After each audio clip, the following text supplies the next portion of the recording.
Hello, everyone. Welcome. It is Monday night. It is time for revolutionary change. I am Jen Perelman. I am Peter Hager, and sorry to give you that little scare back there. What was that?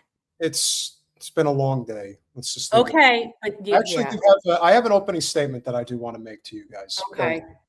Wait. I've been paying attention to a lot of what people have been saying in the chats lately. I've noticed certain people that have been making their way over to this channel, and I believe in free speech. I believe people can pretty much say whatever they want, but I want to be very clear about one thing that I've been saying lately. I understand a lot of you don't like Jews. That's fine. You don't have to like them at all. But if you come onto our chat and start suggesting that the painter from Austria was correct, seriously, get your fucking head examined, because at the end of the day, that's no different than saying that Mao was correct, that Stalin was correct. There are tyrannical leaders, mass murdering bastards across the entire world. And by the way, for anybody who's never seen the movie Apocalypse Now, if you want to understand exactly what these guys are getting into, going to Karg Island or any of these places, this is no different than going into the jungle. This is going into the desert. This is going into places in a land of people that are desperate land that we're not welcomed in. And what's the history shown in our country time and again when it comes to war? The only wars that the United States has ever won are wars in our own backyard. The Revolutionary War and the Civil War. We didn't win the World War II. We won it at the assistance of the Russians. That's what we did. Okay, I get so fucking tired of listening to people talk about American exceptionalism and how great this country is. If people come to our shores, I would expect anybody would want to defend it. But have you noticed, Jen, that the overwhelming majority of every fucking conflict we've ever been involved in is us sticking our nose in places where we don't belong? So yeah, I'm not sure what inspired, I'm not sure what comments you're referring to or what inspired your sort of rant. But yeah, I'm constantly looking in the chat, and when you're live on Saturdays and we get all those people on, and I'm constantly having to deal with bigots in the chat, and it's really annoying. And that was one of the reasons I was so thankful when we had Mohammed al-Turk on. For you guys who don't remember, that's the young Palestinian man in Gaza, because he was so correctly directing his righteous anger at Israelis and Zionists and never once said the word Jew or Jewish. And this is a person who was born in captivity. So in my mind, if he's capable of understanding the nuance of his own oppressors, then other people can be able to understand this too. And so I deal with it all the time in the chat. I find it gross. I vamoose people. And it isn't about whether or not you call me a name. And this isn't free speech. Again, I've said this before, and I know it pisses people off. This isn't free speech. We're not a public forum. Yes, everybody can come on here and look, but the chat, that is kind of like our living room and our discussion. And if you're going to be an asshole or a bigot, you're going to be escorted out of the chat. And no, you don't get to come into everybody's house and just say whatever you want. That's not how it works. It's not how it works. You get to not, be kept off of public spaces because of, your commentary, but you don't get to talk like a bigot in our chat. So there's that. And I also want to say to those people that, again, if you don't like Jews, that's your business. But this idea that this is a universal issue, think about the people that have the platforms that they've been using for the betterment of humanity. Jen, Katie Halper, Medea Benjamin, Max Blumenthal, Aaron Mate, Norman Finkelstein. You can name a bunch of them. We've had a bunch of them. The most prominent, Jboor Mate, some of the most prominent people out there that are the leading voices against what's going on, not just in Gaza, what's going on in Iran, what's been going on in Ukraine, all of this bullshit. The leading voices are Jews. They're not the only ones, but certainly at a significant level, that's who's out there doing that. Now, when it comes to Zionist Jews, that's the difference. That is the difference as well when we talk about Christian Zionists. Everybody's talking about Christ is King, and everybody's so happy. And obviously, yesterday was Easter, and it's a very important day of the year for billions of people around the world. But make no mistake, we have a serious problem in this country when it comes to people's religious opinions, particularly when it comes to Christian Zionism. You see, the difference in many ways is that, again, as cliche as it may seem, the Jewish Zionists don't want to get their hands dirty. But there's a lot of Christian Zionists out there who do. In particular, this guy who I just came across, and I sent you the clip, Jen. I don't know if you took a look at it or not. I haven't. Can I give a little thing about information, a little tidbit, a snippet of information about Palestine, because it's interesting? Sure. So the Palestinian Christians, who are considered the first Christians, they are such a small group in Palestine now. And based on how celebrations and gatherings work because of their size, they actually just celebrated yesterday for the first Christians was Palm Sunday, and they celebrate Easter next Sunday in Palestine. So I just thought that was an interesting tidbit of information. I don't know the exact thing that led to it, but I do know that the first Christians celebrate Easter next Sunday. Yeah, there are different interpretations of the calendar and how people choose to do it. I do want to point out that, I think that the teachings of Christ are very important. I think that if you live by the golden rule, it's probably the best chance you have, if there is a hereafter, of having salvation. I think that that's the best way to live. And I'm sure there are a lot of people who would agree. Unfortunately, we have this very big problem in this country. As we've mentioned, Jewish Zionism is dominated on the elite coastal cities. And then you have Christian Zionism, which dominates the heartland and the South, in usually more rural and poor parts of the country. And here you have this guy, Dale Patridge. Can I just ask, are we going into a Zio Hunter rant situation, or like what? Oh yeah, no, this guy's definitely asking for it. 100%. And I started thinking about it. I'm like, yeah. You see, the type of people that would come on and comment that, oh yeah, definitely the Austrian painter had it right. That's what a guy like Dale Patridge is going to. That's the type of response. That's the type of flock, if you will, that this guy is speaking to. Now, okay. I haven't. Oh, so that's all right. I just like to know that we're having, we're doing an episode of Peter Hager's Zio Hunter, and I like to just know what I'm dealing with here. All right, guys, enter this week's Zio. It's amazing how they call them American Reformed Christians. Always an interesting take. And one thing that I want a lot of people to also remember here is that the state of Arizona is a state that is notorious for evangelism run amok when it comes to the grifting class. Why is that? Because Arizona is one of the more noted states in the country where a lot of conservative Christians tend to retire.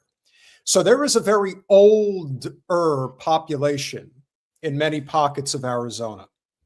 And where there are older people is typically where there's more God-fearing people, and hence why you have these so-called theologians that try to move in on these territories and take advantage of them. And so Dale Patridge has some very pointed things to say about liberal white women and the problem that women apparently are causing in society. At least one of America's biggest threats is white liberal women, because they are the ones literally opening up the doors of immigration, passing laws that degenerate society, releasing criminals to be repeat offenders, aborting babies by the hundreds of thousands and millions.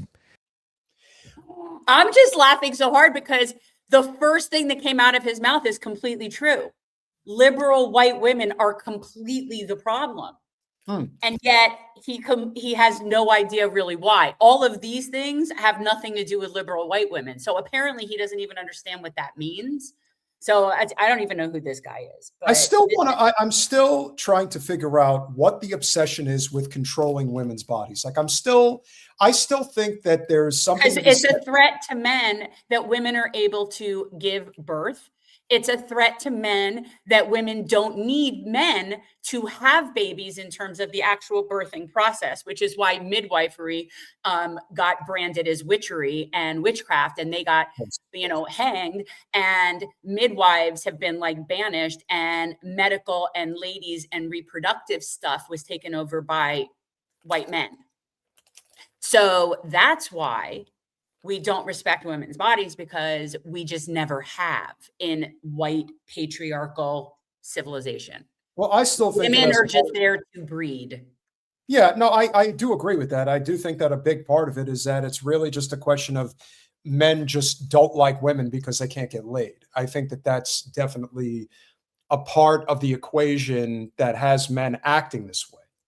And that's why they end up in these positions. And that's why and this is why it's such an affront to God in so many respects, because if God does exist, there's no way that a merciful, however mighty a God there may be, a supreme being, if you will, would preach this type of stuff. It's absolute lunacy. And we know that the reason why a guy like this is doing it is because it pays well. There would be no other justification. I don't know why you want to, I don't know who this guy is or why you want to platform him, but he's ridiculous. The problem is liberal white women. Liberal white women have been at the baseline of like holding up the patriarchy for generations. So I agree that is the problem, but that's completely unrelated to the things he's talking about. Oh, I definitely agree. I think the difference is that there's a difference between somebody who has liberal tendencies in terms of what they're trying to do to help. At the end of the day, I also think it's imperative that people understand that it's one thing to be of a certain class, because the class issue is still the biggest issue of all. If those that are going to gravitate back towards the Democratic Party, and that's the knee-jerk reaction. I mean, again, I don't know if I agree with that or not. Probably not. I think everyone, in some ways, just you're responsible for at some point you have to take responsibility for your own life. All right, let this finish, because I don't know this guy and why. Yeah. It's why I really believe that we must, as a nation, repeal the 19th Amendment. Okay, the majority of women are not capable of responsible voting. Why are we platforming this dumb fuck? I'm still trying to understand. Do you believe in the right to vote? Do you believe that it's a right, or do you not? And again, I am doing this because I think it's an imperative that people understand what is talked about in evangelical churches. This is the type of shit that is actually pretty common language. So when a lot of people, were discussing, well, why is it that so many women just go right along with, Trump or a lot of these very anti-women type guys? And the response is always, well, that's what they're told in the church, and they just kind of go along with it and don't question it. Well, now my opinion on it is that, and I do agree with the voting is useless anyway, so whatever, that doesn't matter. So him acting like somehow voting is some superior power that should only be afforded to men. Well, if voting had any power, they wouldn't let any of us do it. So there's that. But he's just silly. This is just silly. And anybody in the chat that is seriously saying that he's right and you're those people, seriously, Saturday night is incel night. Saturday night is incel night. Come on, guys. Else. Yeah, and again, it's just, you really, when it comes to politics, more than anything else, you have to take on the libertarian mindset. If it doesn't personally affect you, there are too many fucking problems in the world for you to be concerning yourself with what this prick does or what. Right. Well, I don't know why we're platforming this, but can you let it finish so we could? Yeah. We can see that just even in this video, right? These are all people that vote. Okay. The majority of women can't do this responsibly. And one last thing I want to say: what men are raising these people, right? Whoever you are, whatever father you are. Whatever husband you are an utter failure. Okay, men, you must learn to disciple your wives and raise your daughters to not be feminists, to be sound in judgment, to have wisdom and understanding, so that we don't have a catastrophe on our hands of people thinking this way. All right, take that. Yeah, can we be done? That's just so stupid. Like, why I don't give that guy additional space. Like, that's just, again, I'm not, it's not the only thing I'm thankful for is that really that is a very small minority of people in the world at large, and definitely in this country. And that's just, However, the word incel is used too often, but for me at this point, those are the people that seem to be on here hating Jews and hating women. The people that have been coming on this chat that have been doing that seem to be in that category. And they like this guy. I mean, look at this guy. He's got the crazy eyes. He really does. Like, seriously. He's got, you know, there's something there. It's like whoever that guy, this is a person who puts on a show and says, oh yeah, that women totally. Yeah, yeah. Jen, I'm very disappointed in you. I'm very disappointed that you didn't have that ready. I figured you definitely would have had, you know. I honestly, I was just, it's not even that. It's just so stupid. It's not necessarily, you know, small dick energy is something that really has to do with cowardice just as much as big dick energy has to do with bravery.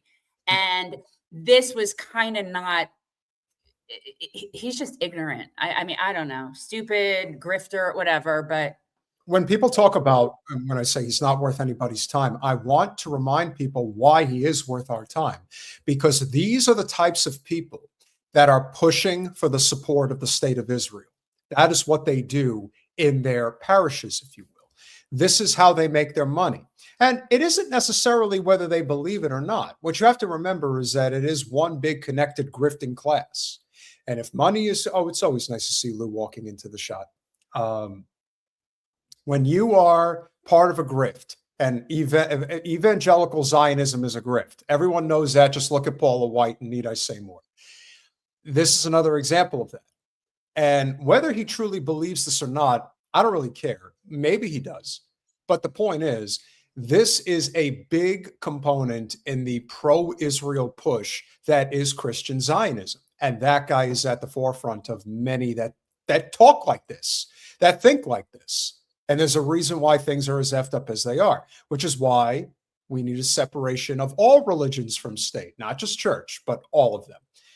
That's my opening salvo, if you will. Okay. All right.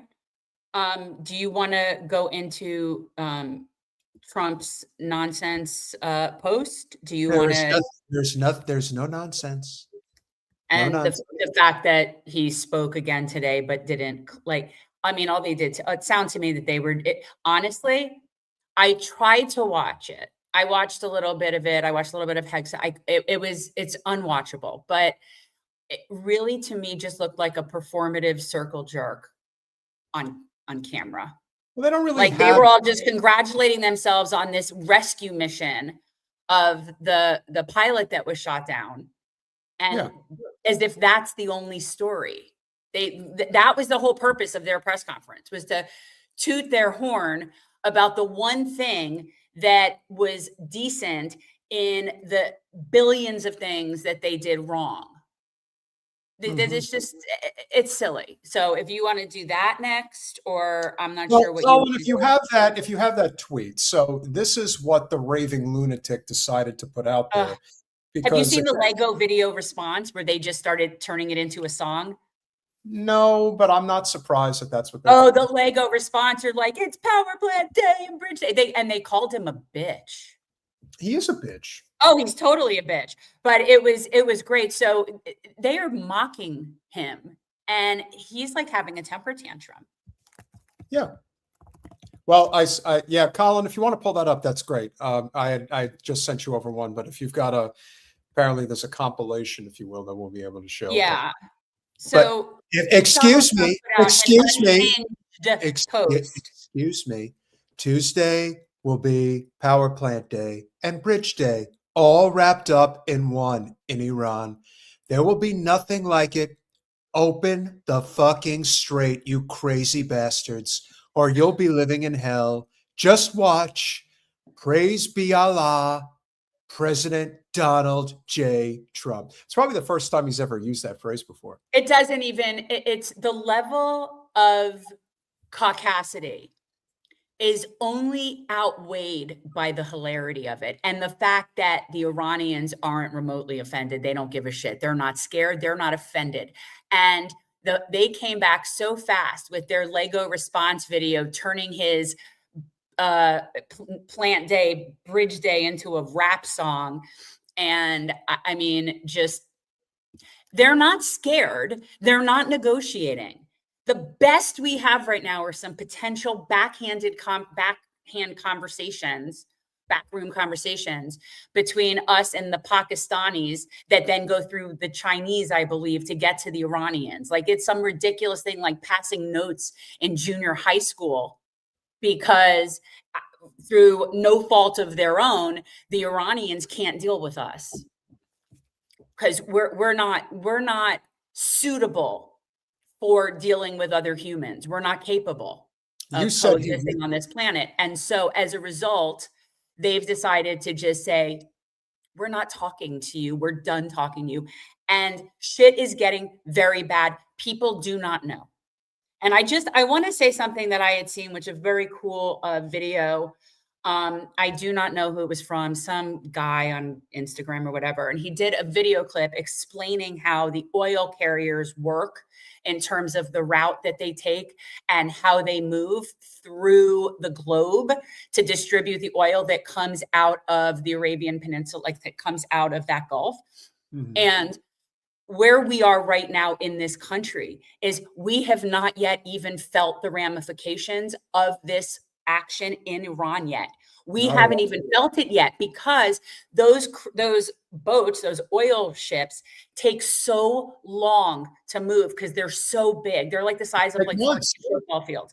So it takes, so they move basically the same speed as a bicycle, right? So the oil that we're still able to have now had left before the conflict began. And what people don't understand is that since they shut down the strait, nothing has left. And if it takes anything, the amount of time that it takes to get anywhere, then people need to think about what that's really going to look like. And then this moron is threatening about bombing their infrastructure. Dude, we've already lost. Like, we've already lost. And he's sitting there just giving them fodder for Lego videos. Well, we're gonna transition that into the next story in a second. But here's what the rambling buffoon. This is a compilation of all the wonderful things he's had to say over the last 24 hours. I'm not worried about it. You know, it's a war crime having a nuclear weapon, allowing a sick country with demented leadership have a nuclear weapon. That's a war crime. And if I allowed that, gotta tell you, Mr. President, I think you finally said something most people would agree with. Oh my God, that's again the most honest liar ever. I couldn't agree more. It is absolutely absurd to think that a bunch of deranged lunatic leaders of a country would have access to nuclear weapons. I could not agree more. Yeah. That to happen like 7 other presidents did. Every president said, you know, many of them are saying be off the record and they're saying behind the scene, they should have done this a long time ago. For 47 years this has been going on, and every one of those presidents should have done it. And actually, as you know, off the record, they're doing it off the record because they haven't got the courage to say it. Those presidents are giving me a lot of credit. This should have been done by Obama, should have been done by Clinton, should have been done by the Bushes. This should have been done. And it would have been a lot easier if it was done a long time ago, right? You agree with me? Sir. You know the war crime? War crime is allowing Iran to have a nuclear weapon. I don't want to cry, as the expression goes, uncle, but they will. And if they don't, he's at an event. They'll have no bridges, they'll have no power plants, they'll have no anything. I won't go further because there are other things that are worse than those two. And we might have, well, the thing, if I had my choice, what would I like to do? Take the oil. Because it's there for the taking. There's not a thing they can do about it. They're eating the dogs. They're eating the cats. We're going to take the oil. We're taking the oil, whether they like it or not. I don't care how many people we have to kill or how many have to kill us, but I'm getting that oil, damn it.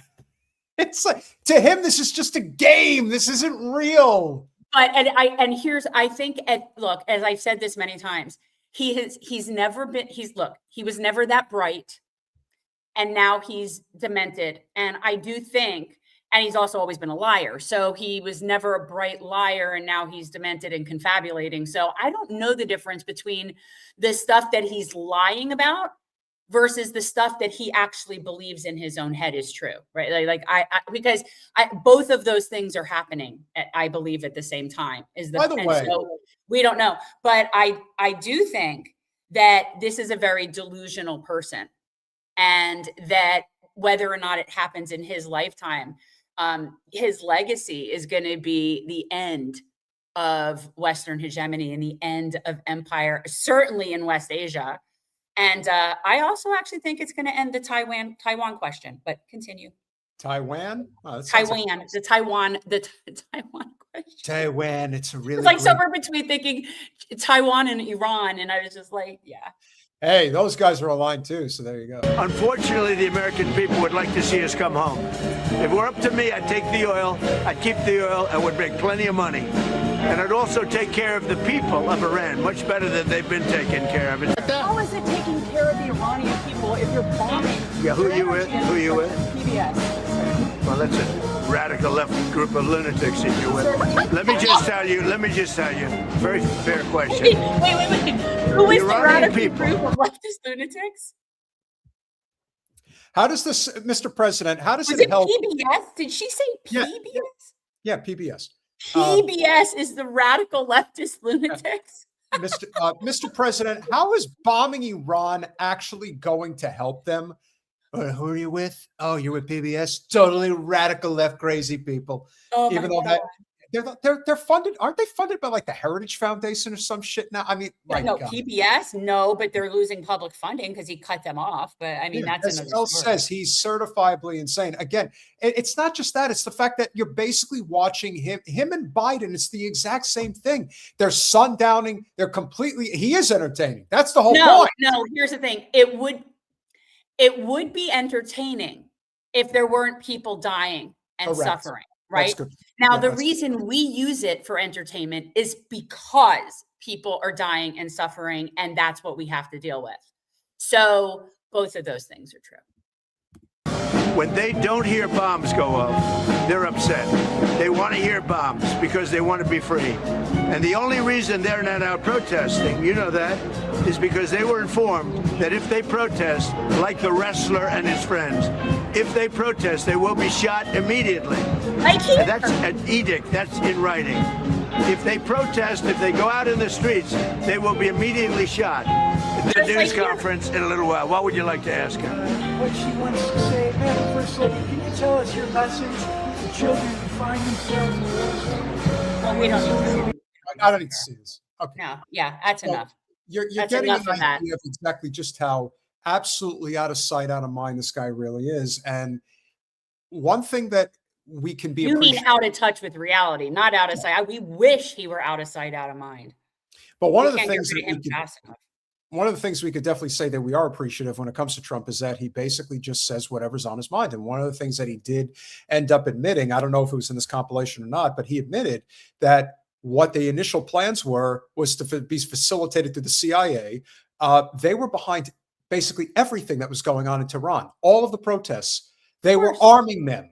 They were the ones getting them into the street. And when I hear all these, with all due respect, Frabot, if you're watching this, you are so caught up in your own bullshit about Iran. Everyone is all caught up in their own stupid bullshit about their supposed home country. You know, you are no better than anybody that gives loyalty to a state like Israel if you're doing the same thing with Iran. If people in that country do not want to live under a regime like that, let me assure you, the only way that's ever ending is when we get the fuck out of the Middle East. That's it. That's the only way it's ever happening. And if we're out of the Middle East, that means it's the end of Israel. And when that happens, that's when Iran will no longer be ruled by an Ayatollah. Okay. That's when it will happen. Iran is not in the Middle East.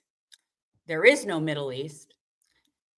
There's the Asian continent and the western part of it. And I would suggest Iran is more in the central kind of part of it. But regardless, yeah, we're going to be out of there. I was just talking about this today. I actually see 3 good things, if people are interested, that will ultimately come of what is happening right now. No, I don't know when, and I don't know how it is, but these are the 3 things that I think are ultimately going to happen. 1, the end of the Zio state.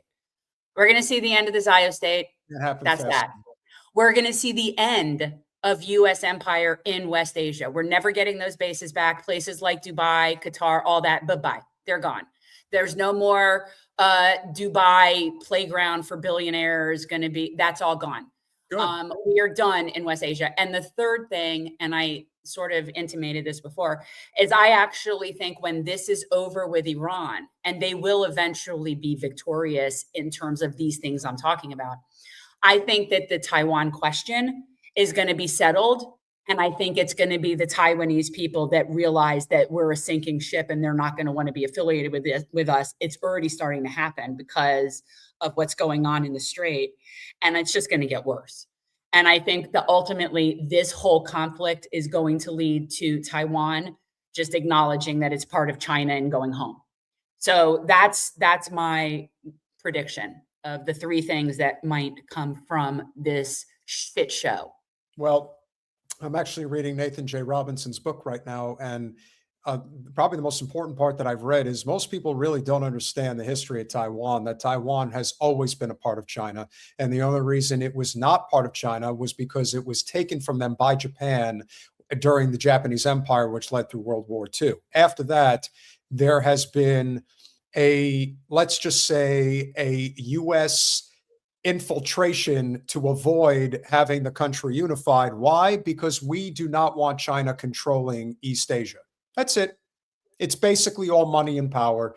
There is no grand scheme here. There is not a conspiracy about the Chinese and the Taiwanese at all. No, it's not a conspiracy. And the other thing, and I think that this is getting overlooked, and I know I've sort of said it before, but we would like to look at this war in Iran and say, this is Israel's war. This is for Israel. It benefits Israel. And we want to blame it on Ziohel. And quite honestly, they need to go away. Like, this has nothing to do with them one way or the other.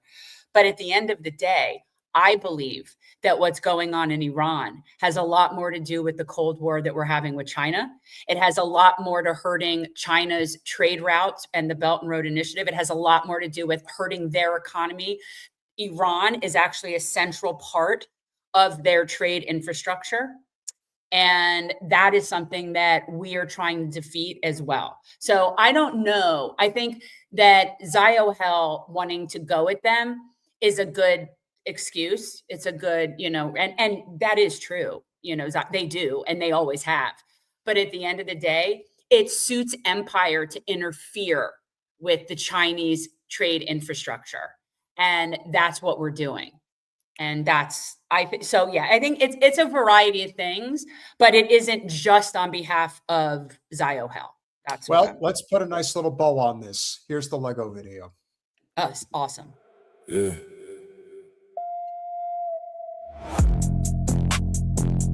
Power plant day. Bridge day. Have you seen that? You scared of the pictures? Power plant day. Bridge day.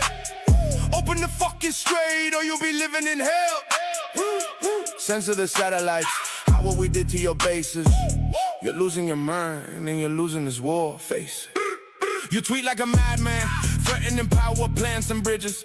Praise be to Allah. You sound unhinged, you bitch. You want us living in hell, but you're the one scared of the sky. Begging every satellite company to hide what we did to your guys. 17 bases hit, C-130 and Blackhawks gone. 100 million wasted just to save one pawn. Now you're blocking the photo so the world doesn't see how bad little Iran fucked up your military. Power plant day, bridge day. Open the fucking straight or you'll be living in hell. Censor the satellites, how what we did to your bases. You're losing your mind and you're losing this war. Face it. Sacred defense.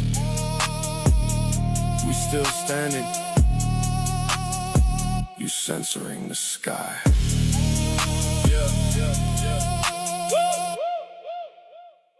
It's really good. And honestly, I can't even decide about like this, but this honestly applies to all of the Iranian leadership.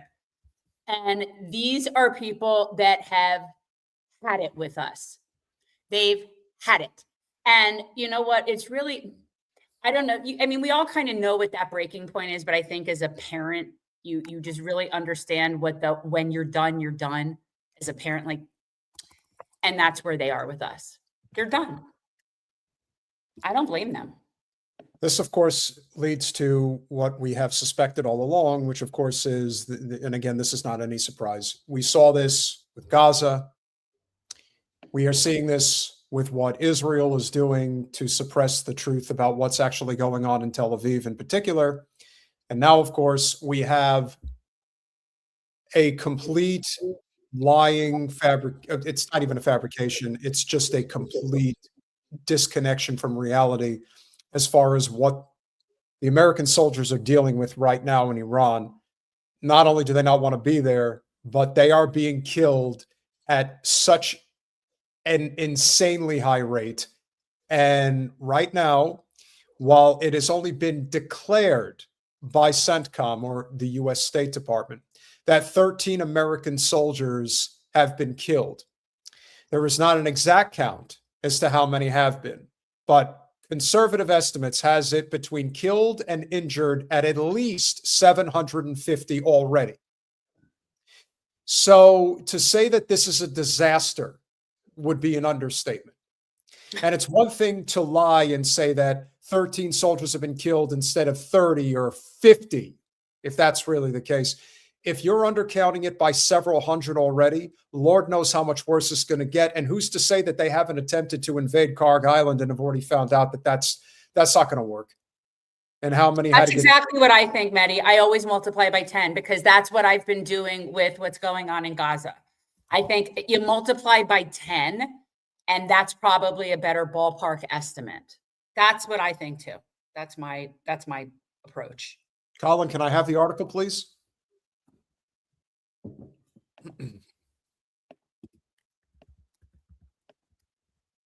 Which one? The one that I sent you about the soldiers? Jen sent me some as well, so I sent him some stuff, but I don't think I sent him something about soldiers, but that's it. Pull that out, please. Stop doing that, please. The U.S. military is hiding the true extent of its Iran war casualties. One defense official says there is a cover-up of deaths and injuries. The U.S. military is refusing to disclose the true extent of the casualties it has suffered across the Middle East, West Asia, since the start of its illegal war on Iran. Credit to Navarro Media for calling it what it is. An analysis by The Intercept put the number of soldiers killed or injured since February 28th at just under 750. The Pentagon refused to acknowledge this figure to the outlet, while other military officials offered outdated casualty numbers. One anonymous defense official accused the U.S. military of engaging in a casualty cover-up. You think? U.S. Central Command, CENTCOM, which oversees U.S. military operations in West Asia, offered lowball and outdated figures to The Intercept and would not clarify the number of military deaths and injuries, even though it has done so under previous administrations. A military spokesperson, Captain Tim Hawkins, said on Monday that 303 U.S. service members have been wounded. If the count is 303 service members for sure that have been wounded, you have to believe that at least several hundred service members are dead. Since the start of the war, but that figure excluded at least 15 service people who were wounded 3 days earlier in an attack on the Prince Sultan Air Force Base in Saudi Arabia. CENTCOM did not respond to repeated requests from The Intercept for updated figures. Public reports put the number of U.S. soldiers killed since the start of the war at least 15. Again, unbelievably ridiculous. But CENTCOM refuses to provide a count of those who had died. In response, Iranian attacks on U.S. bases in Gulf states, many U.S. military personnel have relocated to hide among civilians in hotels and other buildings. Unreal. Both the U.S. and Israel have accused Hamas, amazing you got Hamas into this story, of using Gazans as human shields by basing itself in civilian areas. U.S. soldiers fled military bases to hide in hotels and offices. Iran Foreign Minister Saeed Abbas Agrashish wrote on X, they use citizens as human shields. Again, whatever they're accusing you of, they are doing themselves. U.S. bases have been badly damaged in Iranian strikes with confirmed attacks in Bahrain, Iraq, Jordan, Kuwait, Qatar, Saudi Arabia, Syria, and the United Arab Emirates. CENTCOM refuses to confirm how many bases have been hit. Well, if you look at the map, which we have done, it does appear that quite a few of them have been completely shellacked. And to what end, Jen? To what end do they hope that this is going to result in? I don't know. I'm dealing with a douche that we had to say goodbye to in the chat. I'm sure you guys will miss Dennis, but R.I.P. Dennis in the chat. Anywho. What did he do? Well, he started by just being a cunt about me and suggested somebody first said I looked great for 60, which that's hilarious. And then he have said, Jen 60, she looks 70, which I was ignoring because really he's just a cunt. But then a couple people jumped on him, and then he started looking like he was going to get a little uppity. And so then I escorted him out. So that's what happened. Yeah. I was just watching it. And just so for the record, I didn't kick him out because he commented on my appearance. I kicked him out because he was just being an asshole to people in the chat. Yeah, well, as I often say, if you want to call me names or get on me, whatever, but you get on people in the chat, you start messing with people, it's not good. And then, of course, you also think back to our friendly conservative troll we haven't seen in a while, Metalopoly. See, if you're going to conduct yourself in a capacity that doesn't necessarily jive with what everybody else is saying, just follow his lead. It's very often that's the best way to go about it. Now, in the case of what's happening and how much worse this is going to get, as you guys know, Jen and I will be in DC next week. I anticipate that when we get to Capitol Hill, there is going to be families of fallen soldiers that are going to be there asking questions about how come I haven't heard from my child or my brother or sister for weeks? And you're saying that they're alive? I used to hear from them at least once or twice a week. Now I don't hear from them at all. And you're going to tell me it's because they're under deep cover now. That's the excuse you're going to come up with? Or is it possible that you're basically leading a bunch of lambs to slaughter? That's what you're doing. You're deliberately killing our citizens. Yes. I wouldn't call it a suicide mission. I'd call it a homicide mission. Yes. But yeah, people do not really understand that this is not a winnable scenario for us under any circumstance that we have. This is not a winnable scenario. And the people in charge and the people with brains do know that and did know that, which is why they were fired. Anybody who has said anything reasonable regarding really what our capabilities are, and more importantly, what they are not, has been shown the door. But we're not winning. There's no scenario. Now, and I see people rightfully saying that a lot of people are going to die in Iran. That is true. That is absolutely true. And that is so horrible because they didn't do anything to provoke this. It's completely just illegal and so vicious.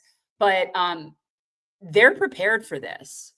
So while they will lose a lot of people and they will see a lot of destruction, the payoff, and I do feel at this point that Iran is basically fighting for the freedom of the rest of the world at this point. Yes, they're fighting against American empire on behalf of the world, and they will, at a minimum, get us out of West Asia. And whether or not then we turn our psychotic focus back onto South America and continue, because let's not forget that we still have Maduro and his wife. And my understanding is that they're being held in solitary, which is actually illegal because it's considered torture. But somehow we've just passed over that little. I want to put something in perspective for a lot of people because everybody's kind of creature of the moment. We're also an extremely, I'm trying to think of the right word, but we're an extremely technologically dependent culture today in a way that you can't even fathom, what it was like 50 years ago, 50, 60 years ago. And in the midst of what has always been regarded as the worst foreign war that we've ever partaken in, which was Vietnam, what you have to remember about what that war was all about and what it represented is everything that I've told you about what we actually fight for in the States that actually is worth fighting for. The one true war that we fought was for our freedom.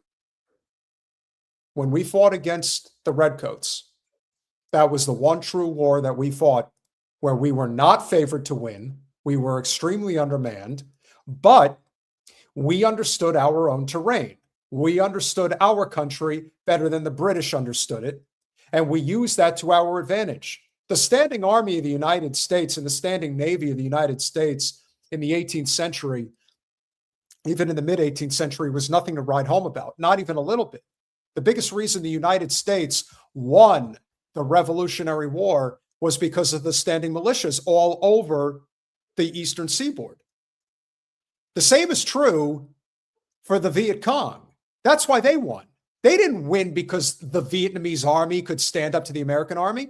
They won with guerrilla warfare with their own people that became the military, and they understood what it meant to fight amongst their terrain. On top of everything else, we invaded their country. We came into their territory. Do you really think people are just going to sit idly by and be like, oh, yeah, please come in and take over our country and kill our people?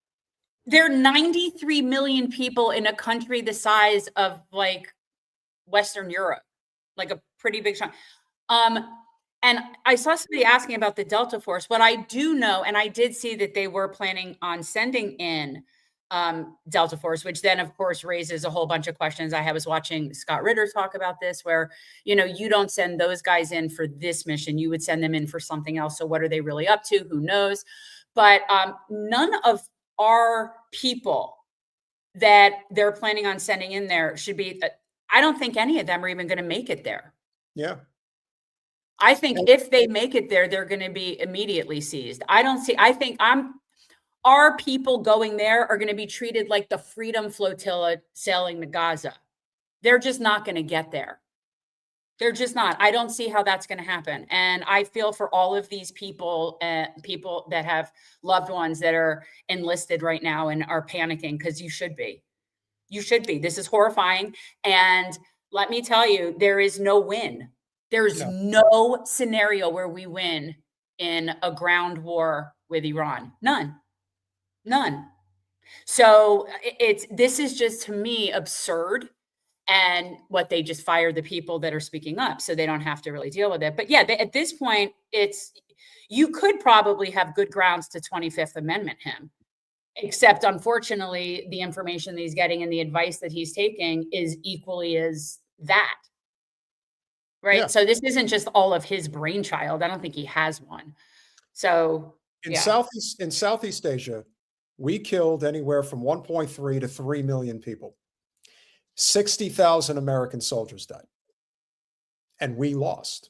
Now, some would say, well, how's it possible? Did you lose when the numbers are so extreme in one and the other direction? Because the Vietnamese never gave up. The Gazans will never give up, and the Iranians will never give up. Are you willing to die for this? Because they are. And once you understand what warfare is all about, which is, are you willing to do what your opponent is not? And once you figure out, again, it's the art of war, Sun Tzu. Every battle is won and lost before it's ever fought. This war was over before it ever started. It was completely to get involved in some bullshit that we had no business getting involved in. Now what we have to do as Americans is pick up the pieces, because Lord knows it's going to be one hell of a road back if we're ever going to break this stranglehold. Jen, we have an esteemed guest here this evening to speak on such. Well, wait, we're waiting on another person though. We're waiting on another. If the other person is making it. Oh, you're not sure? Yeah, no, I think she is. I believe so. So let's just give it a few minutes. Give it a few minutes. Why don't you do like your usual spiel? My usual spiel, if you will. But your spiel. My point is, guys, just understand, and then I'll repeat it one more time. If you have not seen Apocalypse Now, see that film to fully understand what fog of war really is, and how there is no way that you can, again, think about. I don't watch those. You know what? That stuff just causes me so much stress and aggravation, more so than I have from just knowing. And as somebody who has been against every conflict and every war in my entire life, essentially, I'm not the person that needs to be completely seeing that, right? I'm not the person that's supporting it and saying, I want to send people to there. No, I don't want to send anybody there. So that's why I feel like, same as Holocaust stuff, I don't watch that anymore either. I know what I need to know. I'm good. I don't need to torment myself. And it's the same thing with this. And right now, quite honestly, all I can really torment myself right now is Palestine. And everything else at this point is sort of on a back burner. We are all Palestine, and we are very privileged and lucky to have this evening 2 doctors that we will be meeting in person next week. Jen, if you would like to do the honors, please. Sure. So guys, we're very fortunate. And I know Sunny is probably like so excited in the chat. We've been trying to do this for a while.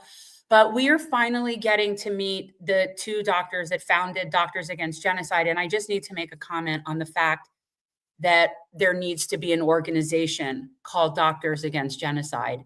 And as somebody that is married to a physician and has been with said person since typing his med school applications, the idea that this is even a thing is such a sign of just how we have failed again as a species. But anywho, well, yeah.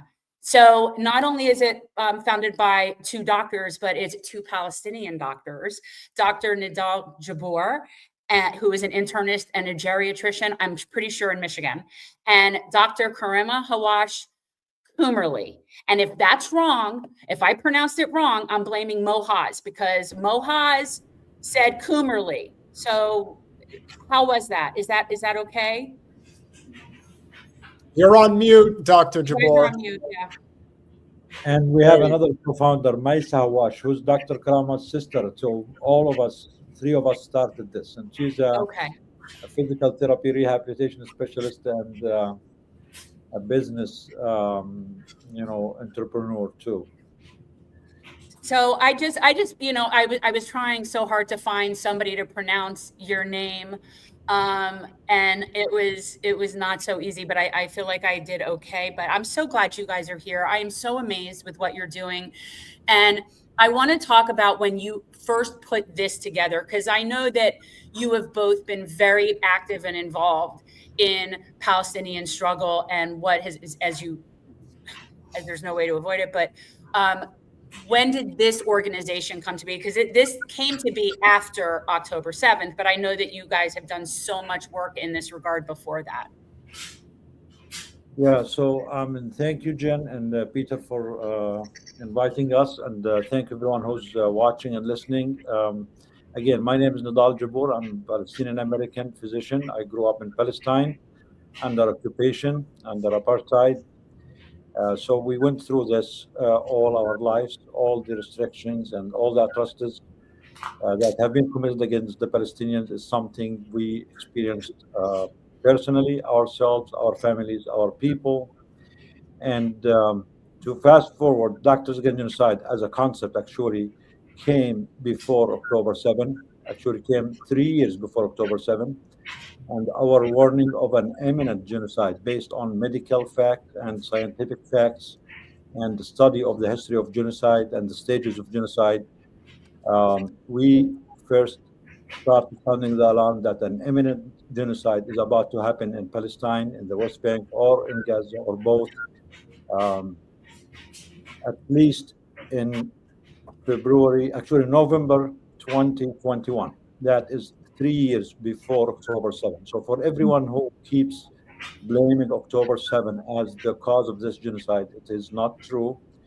We studied the history of genocide. We knew what Israel was doing, dehumanizing the Palestinians, demonizing the Palestinians, considering all of us at best as demographic threats, and most cases as terrorists, as danger to their security, to their existence. The classification of the Palestinians, putting them on different, ghettos, encircling them with roadblocks, special roads, no access to certain areas, blocking healthcare, blocking access to the Palestinian people. These are all stages of genocide. They have been building this. No genocide in history, by the way, starts overnight. It's not a switch.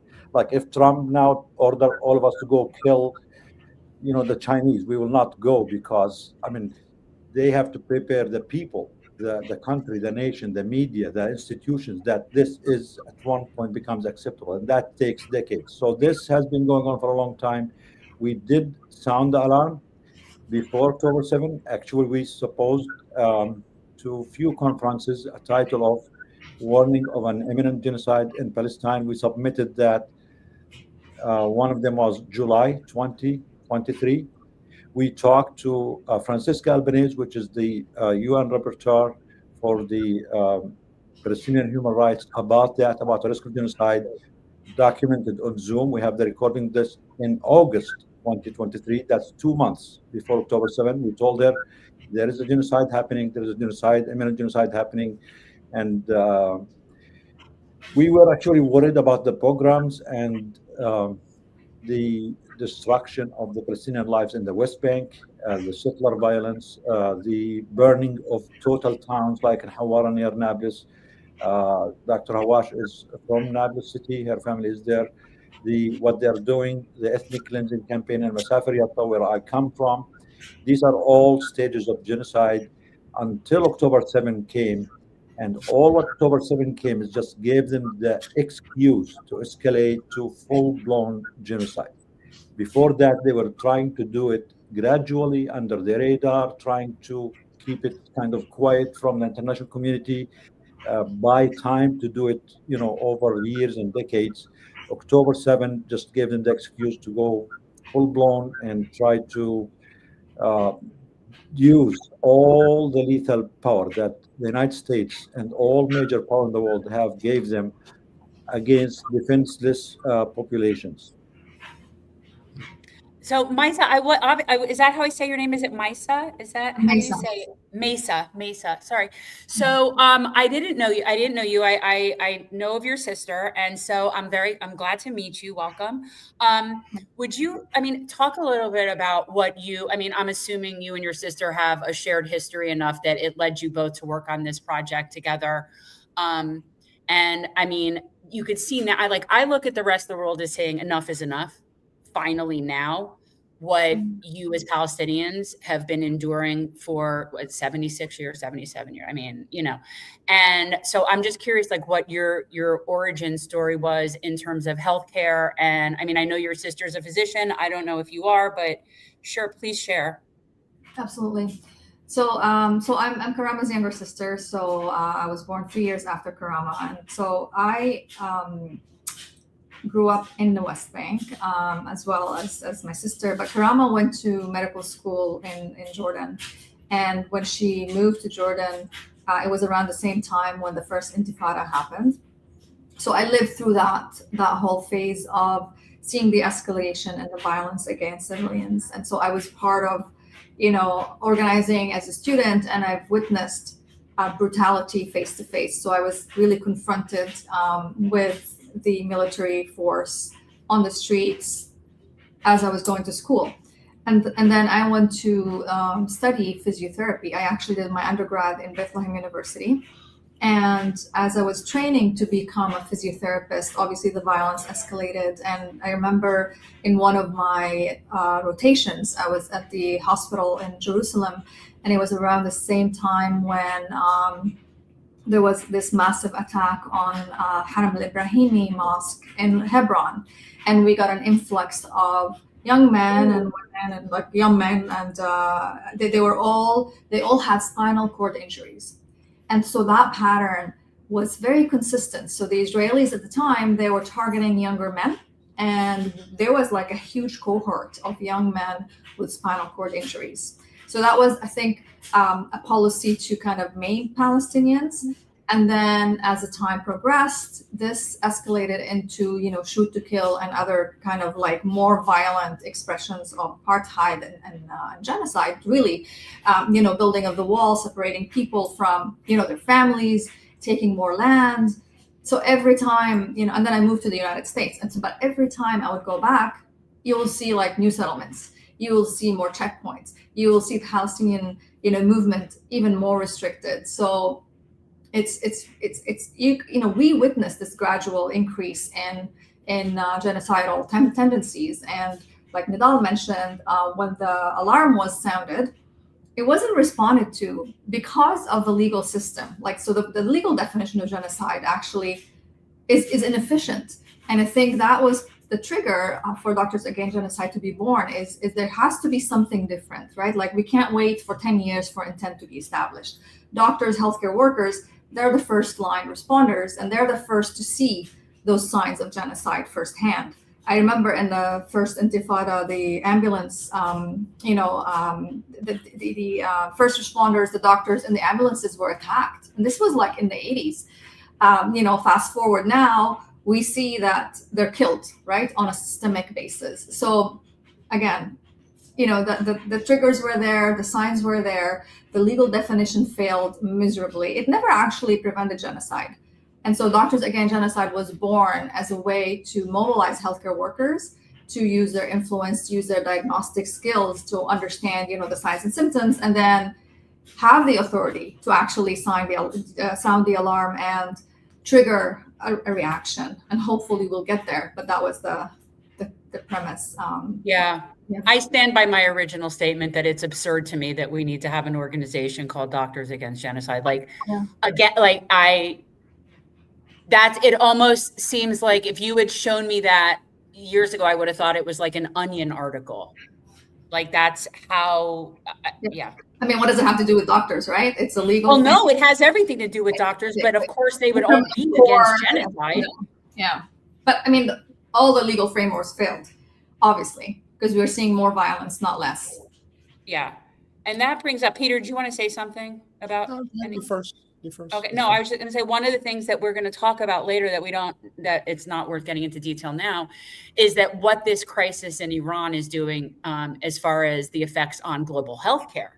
And one of the articles that I saw that I thought was really interesting, sort of bring in like to what you're saying, is this idea that there needs to be this global sovereignty over healthcare that's independent of conflict, that's independent of global governance, and it needs to be almost like an international sovereign medical type of thing that would protect supply chains and protect people. And it just made me think of that's what they were trying to talk about in terms of protecting the helium supply, because apparently that's now a big problem. So this is one of those things where, doctors should have a lot more weight in what they're saying. And I think it is so important. And I do think that other than the crazy Zios, most people do respond with a level of respect when physicians stand up and say something is not right.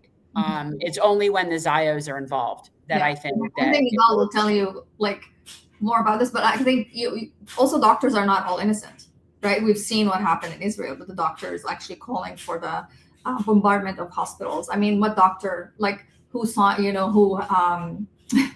has any ethics would actually sign on that? And then now with the death penalty, we've seen doctors actually volunteer, raise their hand, like, I'll execute Palestinians.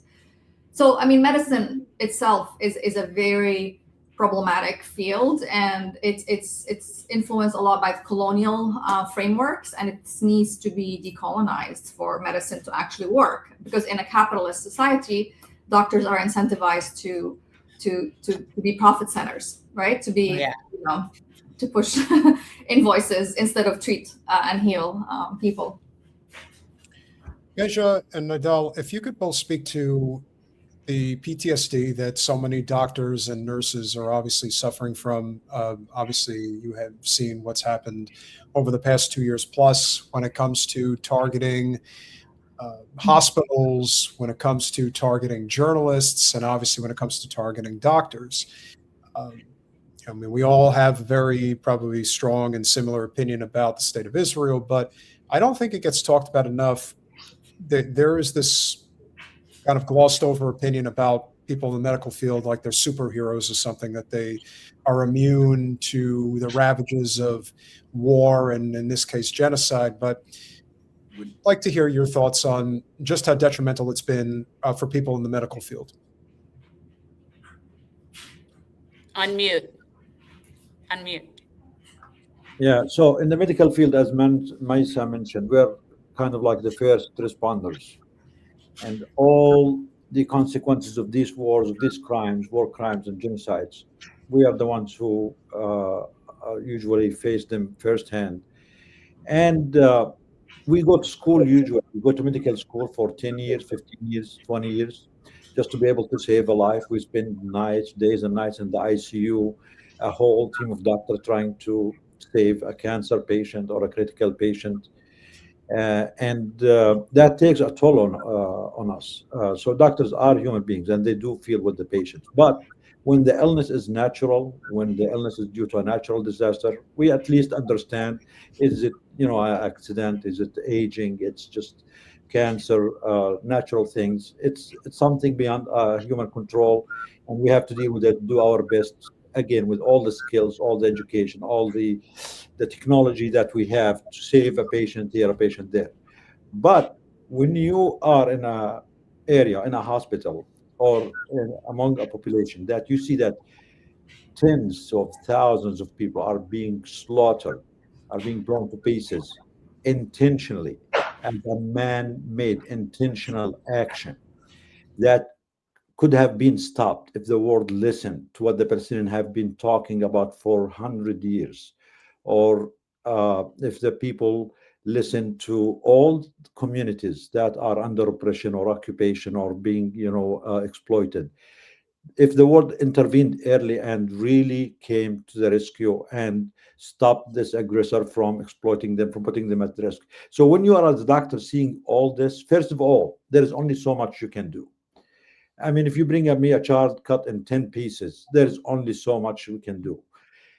Our colleagues who are in Gaza reported for almost more than 100 days that each one of those partially functioning hospitals, we know that all hospitals have been damaged and targeted and attacked, but each day they are facing at least on average 10 mass casualties every day. Each mass casualty, you are talking about 50, 60 people dead, 200 severely injured cases because when you are throwing 2,000-pound bombs on people, these are the most lethal, the most sophisticated weapons in the world.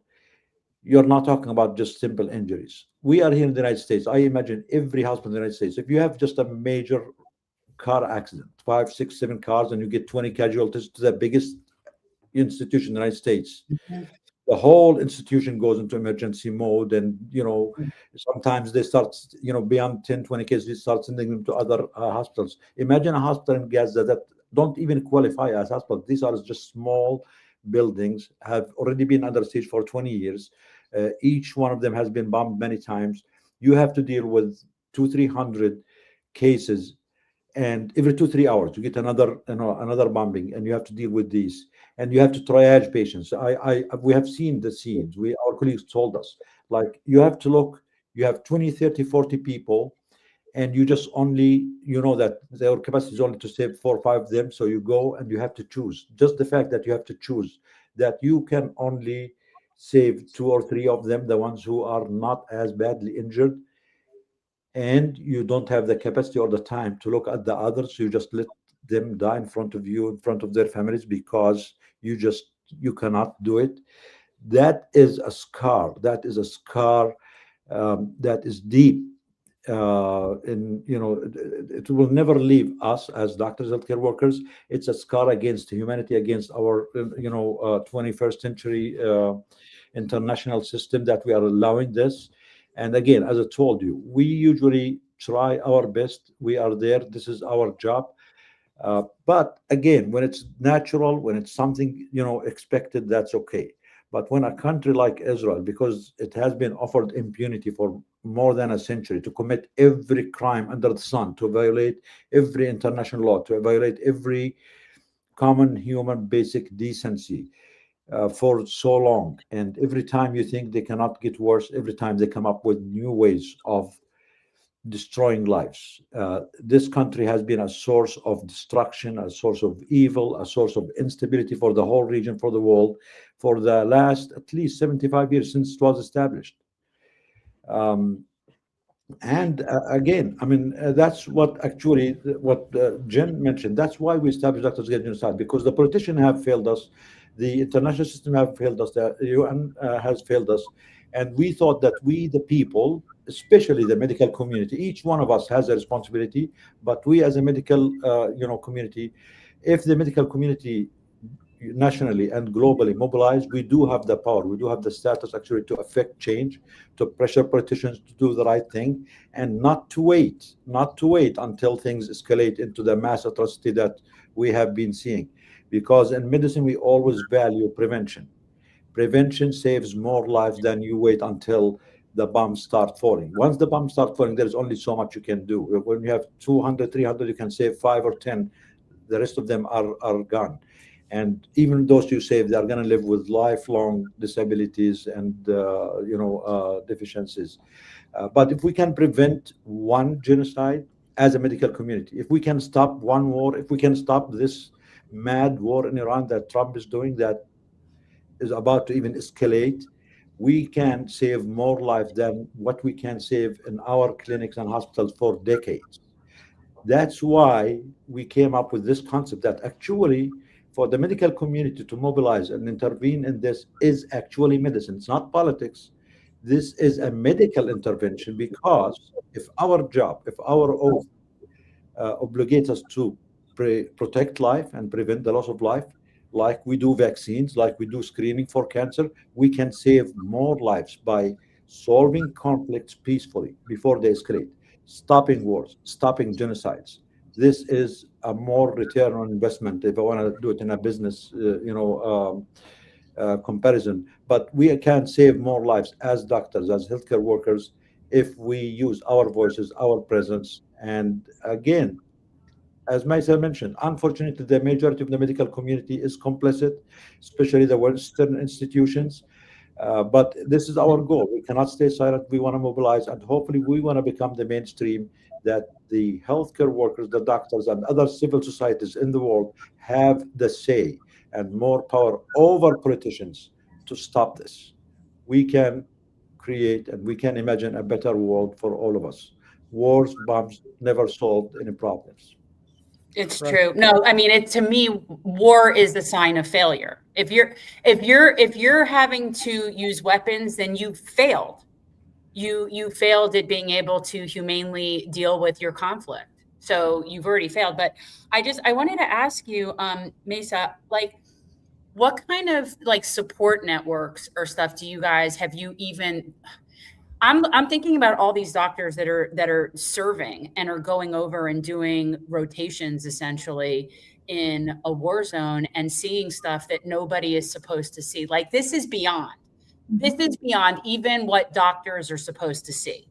So what kind of support, is there anything that you guys have? Is there anything being done for some of these people when they come back from, I can't imagine the PTSD. Yeah. And you say PTSD for the people of Gaza, it's not actually PTSD because it's no. I meant yep. That's another. No, that's just TSD. Oh no, absolutely. And it's long term, and it changes people. People often come back and say, "I'll never be the same again." It's a couple of things. I think I think we haven't really talked about what DAG is just generally as an organization, and then I'll talk about how DAG actually supports humanitarian doctors and doctors who go on missions and all healthcare workers actually who are very sick from genocide. And it's something that we actually felt ourselves, and that's one of our campaigns. But Doctors Against Genocide, like we mentioned, it started because there was a deficit, right? The legal system wasn't working, the people were not centered, the oppressive powers were just kind of going all in on dehumanization and then creating genocides all over the place. And so Doctors Against Genocide started as an advocacy organization, so to bring all these healthcare workers, use their collective influence, and then come up with advocacy tools, training, and ways for these doctors to be able to mobilize and influence policy. The other thing we do is we educate, because doctors are not trained on genocide, right? They don't know the signs, the symptoms. They don't know how to use their voice to actually advocate appropriately for the people that they serve. So we created an education kind of component for that. And then the last part, which is the community support.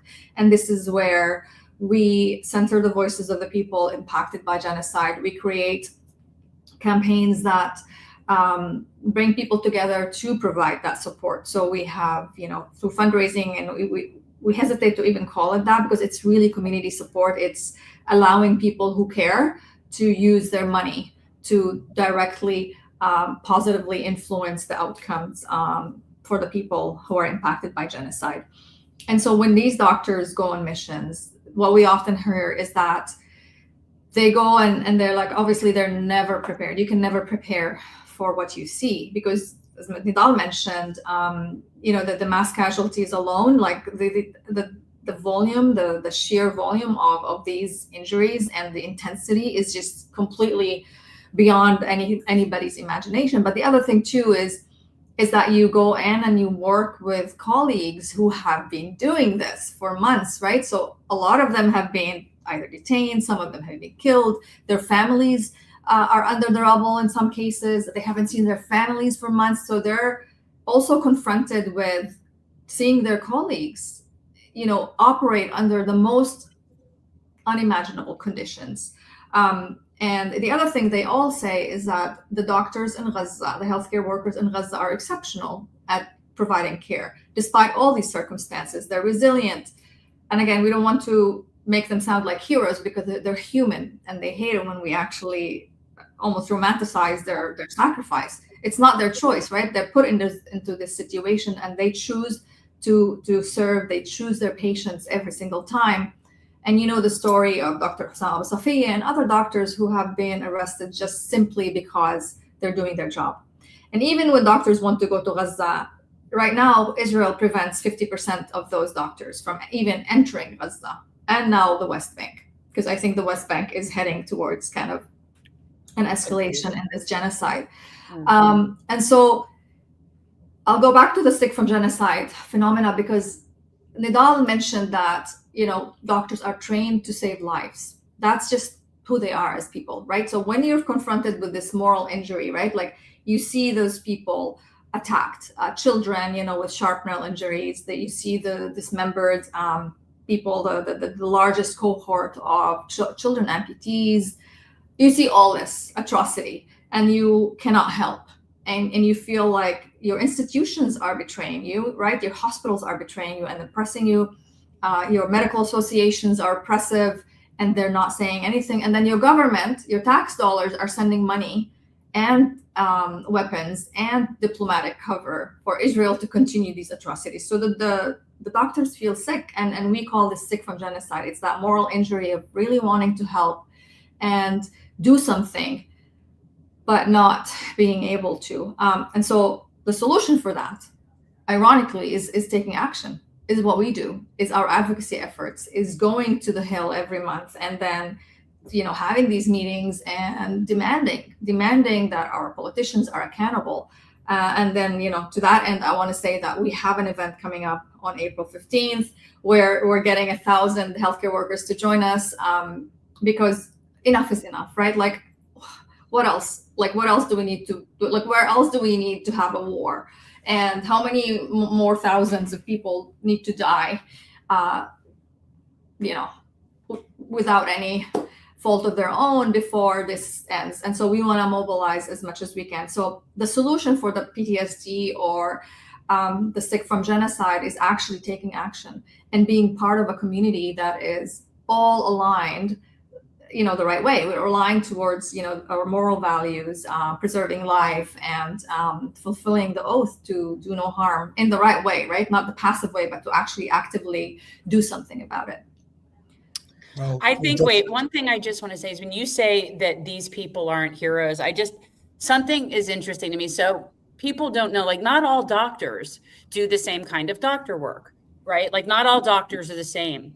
And as somebody married to a urologist who, when he figured out what he wanted to do, one of the reasons was he didn't want to really deal with sick people and have a lot of patients die, right? Like, that was sort of his. So, not all doctors are capable even of the kind of stuff that you're talking about. Yeah, they have no choice. The doctors that are there have no choice. The doctors from here that are going there, that to me is a different level, right? Like that's because you do have a choice. And yet they're choosing to go do that and endure. It's more than a moral injury, because I feel like we're all morally injured.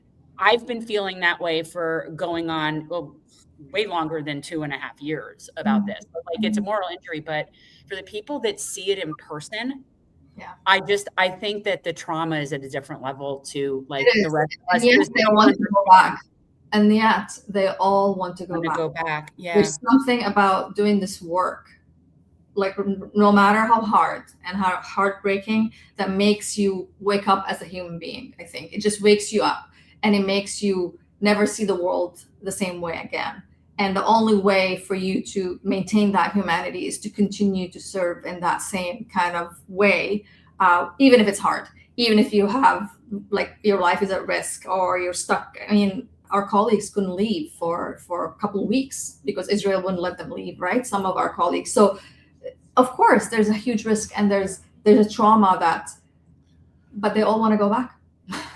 They all want to go back because it is in a way therapeutic for them. We came up with this diagnosis, sick from genocide, and we are all sick from genocide. The people in Palestine, in Gaza, in Lebanon, in Iran, Sudan are the first victims of genocide, but eventually all of us are sick from genocide. Every human being. What Israel is doing made all humanity sick. Our children are sick. Our children should never, they should have never seen picture of children like them blown to pieces on their cell phones or their social media. Wake up day in, day out. Children killed there. Children starved there. Children, with no schools. Children with no hospitals. Doctors have to do surgeries without anesthesia. It's making all of us sick, not just Palestine. So, as Maisa said, our prescription as doctor, as a medical community, and that is again a medical prescription for everyone who feels sick from this, the best treatment is do something about it. This is not natural. This is not normal. Should never be normal. No one should accept it. And if you are actually silent, it's your loss, because you are internalizing this anti-human complicity inside you, and this will lead to mental illness down the road. We notice that us and people who are mobilizing, whether they're doctors or nurses or regular citizens, are actually healthier mentally than people who are silent or choose to turn their eyes away, because as long as you're doing something about it, you are more at peace with yourself, with your conscience. I know it's still hard. I know I'm not saying it's easy. The doctors who go there intentionally, as you mentioned, and knowing that they're gonna face this, it's not fun. It's not like you're going on a vacation. This is the most traumatic experience of your life. But the fact that you are at least did what you can, that has so much psychological and moral and ethical meaning for all of us, because I don't want my children or my grandchildren or anyone else down the road, 10 years down the road, to ask me, what did you do when Trump threw a nuclear bomb on Iran, when Israel committed the genocide in Palestine, when 30 million Sudanese people were starved to death and displaced, Congolese people being exploited. These are things that are affecting our humanity, and anyone who respects their own humanity should not stay silent. Each one of us has the capacity and the agency to do something. It can be big, it can be small, but we have to do something. Staying completely silent is harmful for your own health, and you will pay for it health-wise down the road. And despite, as you said, all the exposure that people go through there, mentally, they are stronger, and that's why they keep asking to go back, because it's just therapeutic, because you are trying to stop it, you are trying to help, you are trying to do something when everyone else have failed. And a lot of them form I'm sorry, go ahead. I mean, a lot of them form long-lasting relationships and friendships with the doctors they work with, because you end up working in the worst kind of condition. And like we hear this consistently. We hear that the doctors in Gaza are exceptional. They actually don't need somebody to come and tell them what to do. But yeah, I think that it's right. Like there's just like not enough of them, and Israel keeps attacking them or killing them, or arresting them. We had a doctor that was detained for 2 years, and he was sharing testimony of immense torture, and yeah.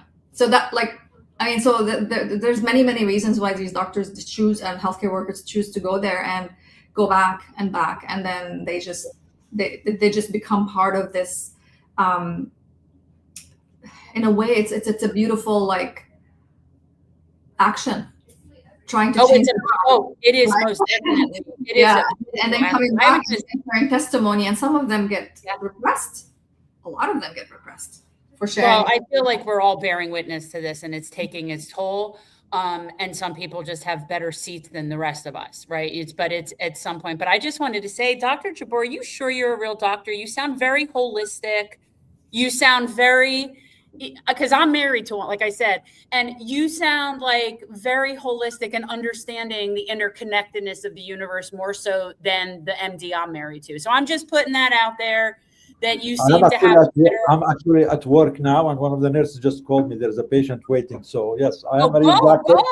No, that's fine. I mean, I have my colleague taking care of them. We have 2 doctors on call now. But you're not in an emergency room. You're not in an emergency room. I'm here at the urgent care, so we have 2 doctors on staff. So don't worry. We're covered. So I made sure we're covered. But yes, I'm a real doctor, and I actually believe in traditional medicine.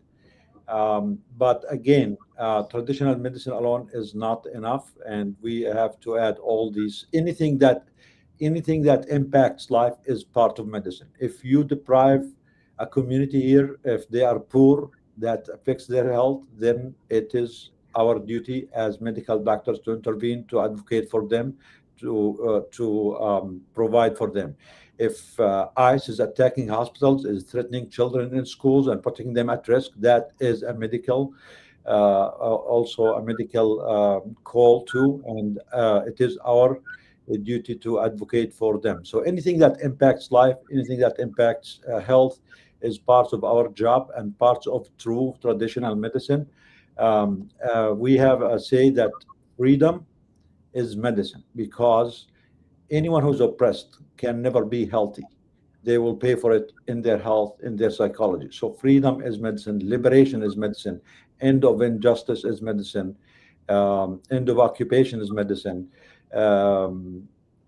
not using our taxes to kill other children, people in front of our eyes. We don't work here day and night as American people just to make ends meet, for our politicians to take our money to send billions of dollars of bombs to other countries to kill other people, children.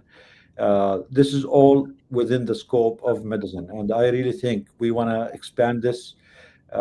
This way we can save more lives.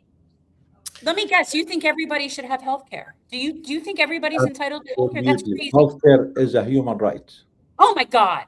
Yes. Okay. Healthcare is a human right, especially now when Trump, they want to increase the budget of the defense, defense contractors. That's not defense.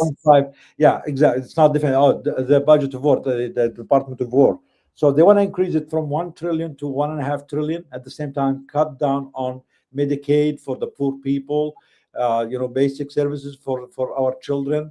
Our infrastructure is collapsing, but the defense contractors and the Zionist lobbies and special interests are actually, so not everyone is mad actually these days. There are people who are making more money now than they have ever dreamed of. It's just war upon a war upon a war. And I have actually patients who do work in some of these factories. They're working overtime. They cannot keep up with how much weapons they need to make.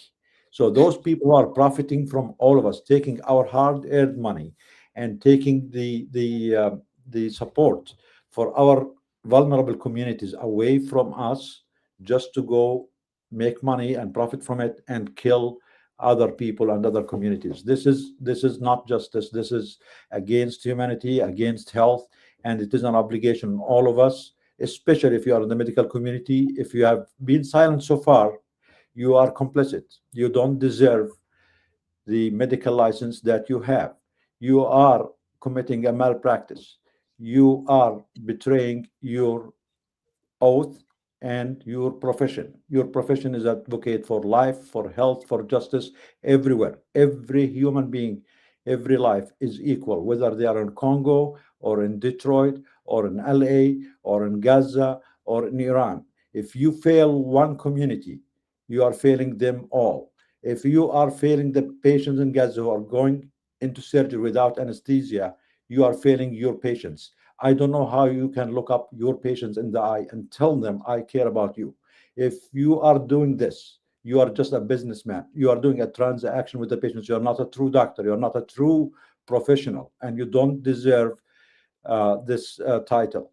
And our major medical associations here, especially the AMA, all of them, they have all been silent, and we are going to hold all of them accountable. Now they are firing us. They are displaying us who speak against genocide. But a day will come when we will fire them and we will replace them. They are the one who should worry. They are the one who should be scared, because they are complicit in genocide. They have enabled genocide. And we have been telling everyone for 2 to 3 years, and for us, DAG, for more than 10 years, genocide is coming. If we don't stop it, it will continue to escalate. And this is what's happening. It's escalating to Lebanon, to Syria, to Iran, to the whole region. And it's coming here at home. ICE is coming. As they say, the boomerang, the imperialist boomerang.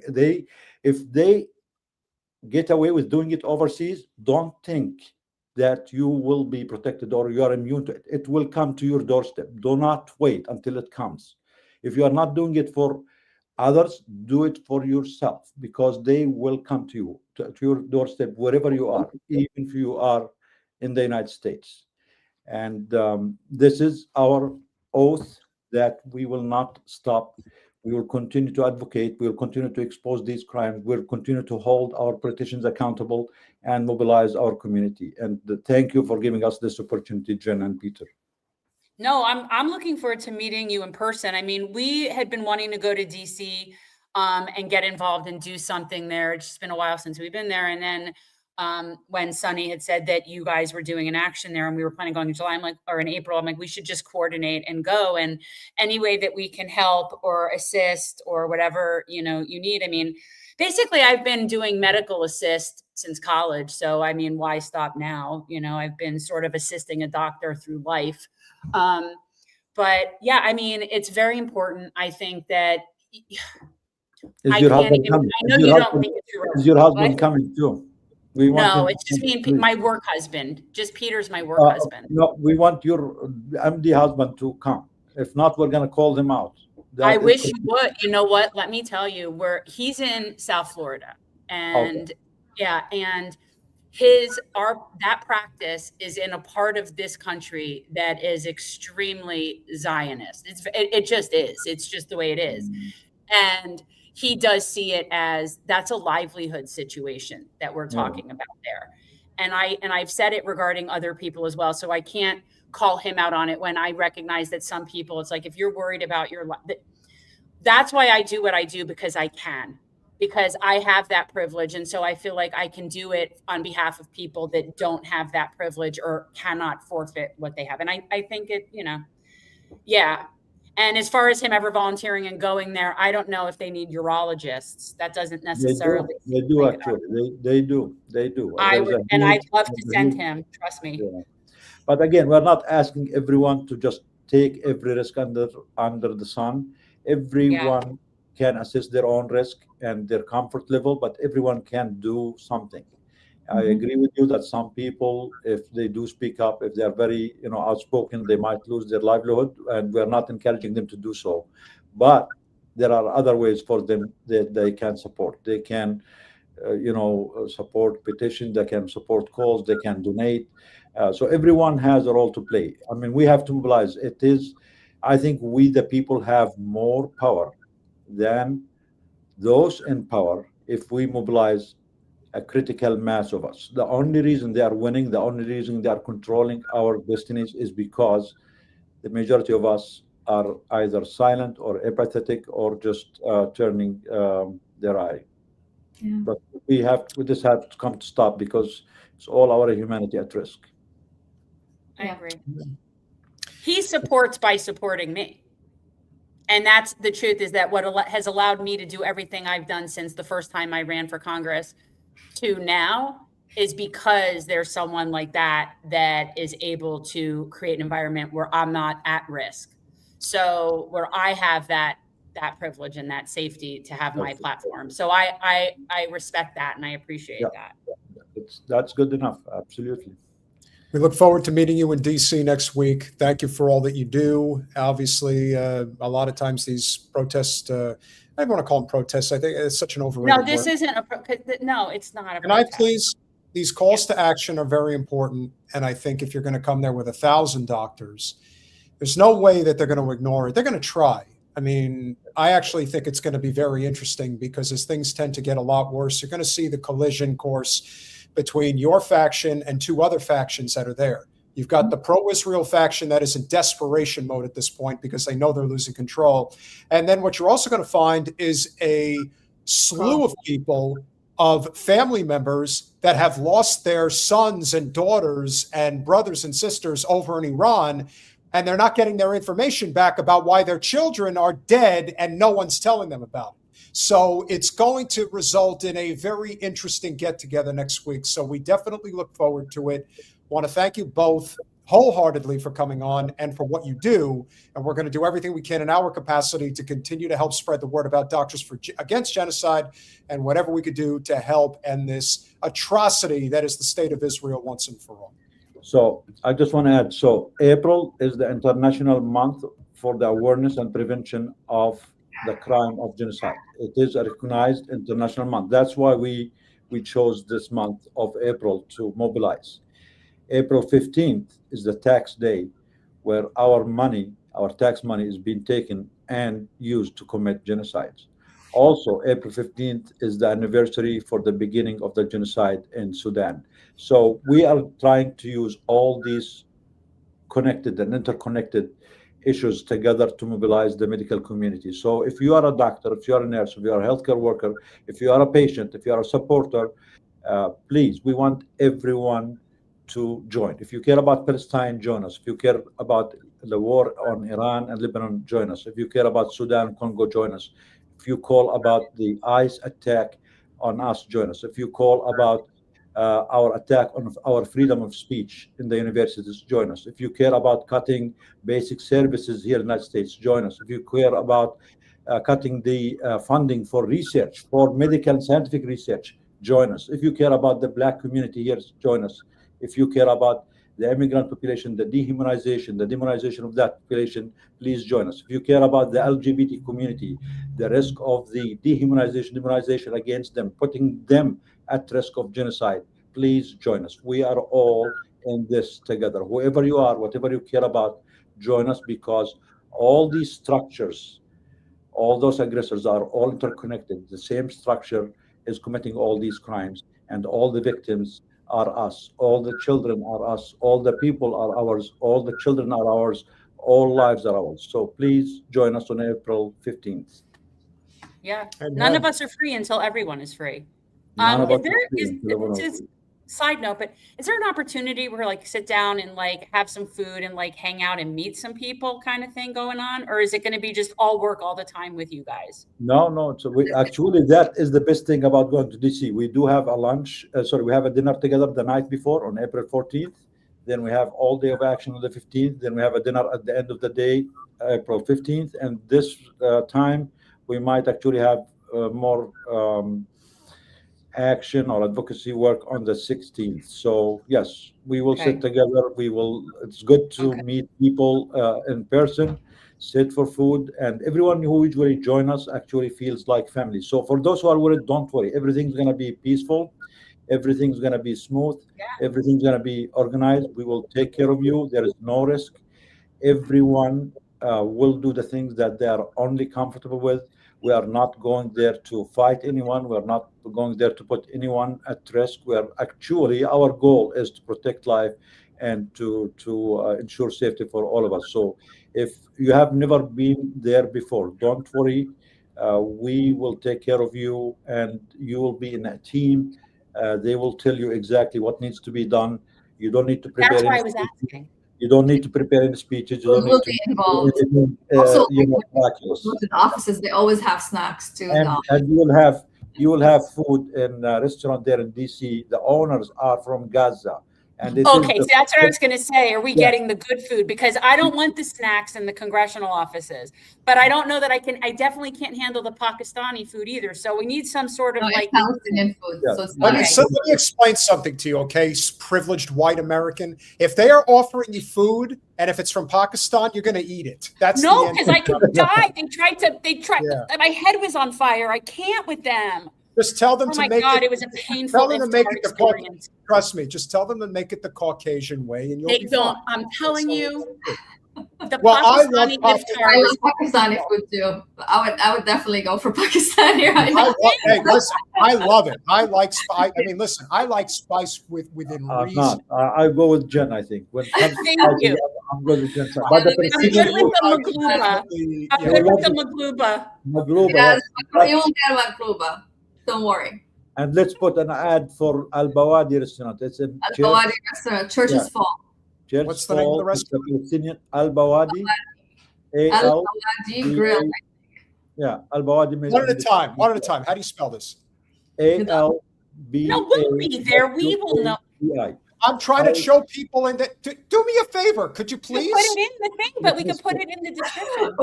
We're just doing a shout out. Okay, go ahead. Palestinian, the owners are from Gaza. The spelling is ALBAWADI. Okay. Guys, about supporting a restaurant in the DC area, Abawadi, that's the one. Check them out. Yes. Support. And, you know, the one thing that we always want to make sure of, and we'll talk more about this in DC, if there's one thing that we definitely need to do, and I don't want to talk about this on the stream because they flag the shit out of everything we do anyway. I want to know, and I will ask you guys directly in person, how can we actually help what's going on over there? A lot of this stuff gets intercepted by the State Department, by the Mossad. There are probably organizations that have a direct pathway to actually helping the people that desperately need it. And so we want to try to do this under the cover of night, so that way we are actually able to help them without getting flagged. So that's also something to keep in mind. Thank you both again for all that you do. Thank you for coming on, and free Palestine. Free the world. Free the world. Free the United States too. Thank you. We'll see you next week. Have a good one. You too. Thank you. Nice meeting you guys. Thank you. Bye, guys. This is why we do what we do. And if you're Building enjoying coalition is the most important thing. Building 100%. the coalition and making our web bigger and bigger and bigger. Well, that's a real web right there. And those are real heroes. And of course, if you could, go to patreon.com/revolutionary change. We may not be heroes, but we're trying to elevate the voices of the heroes.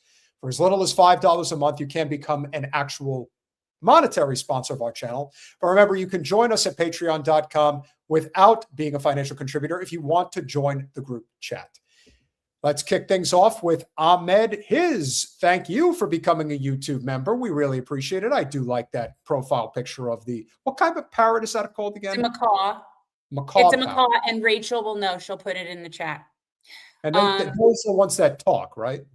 Well, they all can sort of be trained to talk somewhat, but the ones that talk the best are actually African grays. But that's some type of a macaw. It could be a scarlet, but I'm not entirely sure. Like, I saw scarlet macaws in Costa Rica, but that's some sort of macaw. Cool. That's what I Pirate know. Justin with the $2. The CIA director glazed the F out of Trump. Of course he did. That's his job. It was an on-stage circle jerk of gargantuan proportions. It was unwatchable. Jim Taleb with the $5 super sticker. Thank you very, very much as always for checking in. And of course, Piano Man with the $10 super sticker. Always appreciate you, my friend. Citizen Pendejo with the 20 pesos. Don't you find it annoying being run by PDF's XYT government? Yes, of course we do. But this is the great awakening, the great noticing that millions of Americans are experiencing right now. That's why we break bread with people that, you know, perhaps under more stable circumstances, we wouldn't have much in common with or wouldn't be talking about, but this is a revolutionary change period that we're living through. But see, I have solidarity from the Browns. See, not everybody is a monolith. Not all of us are cut out for sweating while we eat. Hey, I happen to be a monolith of my own as a Caucasian man with a very refined palate for spicy food. Yes, it's a very refined palate. Indeed. Kenman G, always a pleasure. Thank you for the 279 Canadian A. I wonder why you picked that particular number. I always wonder why. Maybe 279 is actually $2 in US. Although I don't think the exchange is that bad. So I am curious as to why you picked that number. Marlon Brando's monologue explains why Iran, yes, when he's talking about horror and what it's like watching a snail walk onto the edge of a straight razor, or why when they inoculated the children with polio and then they went in and they hacked the children's arms off. It's proving what real warfare is if you're on the side that is willing to go where the other side isn't willing to go. And like I said, the only time the United States would ever win a war again is if it's on their own if it's in their own backyard. That's it. But that's like any other. Isn't ever going to happen given modern warfare, right? Like given where we are right now, that's not going to happen. So we don't have to worry about that in terms of safety. The only safety we really do have to worry about would be economic, and we already lost that. That's over. The only war the United States has truly won, if you really want to call it that, since World War II was Desert Storm. And why was that a war that we technically won? Because we actually had an objective. We went in and we did it. Saddam Hussein moved his troops into Kuwait to take over the oil fields. We brought our troops in. We pushed them out of Kuwait. We retook the oil fields. There was a demand in the U.S. State Department, led by the Zio scum bastards of the world that are still there today, demanding that President George H.W. Bush, the real Bush, the one who actually had a brain, they wanted them to go in and remove Saddam. Correct.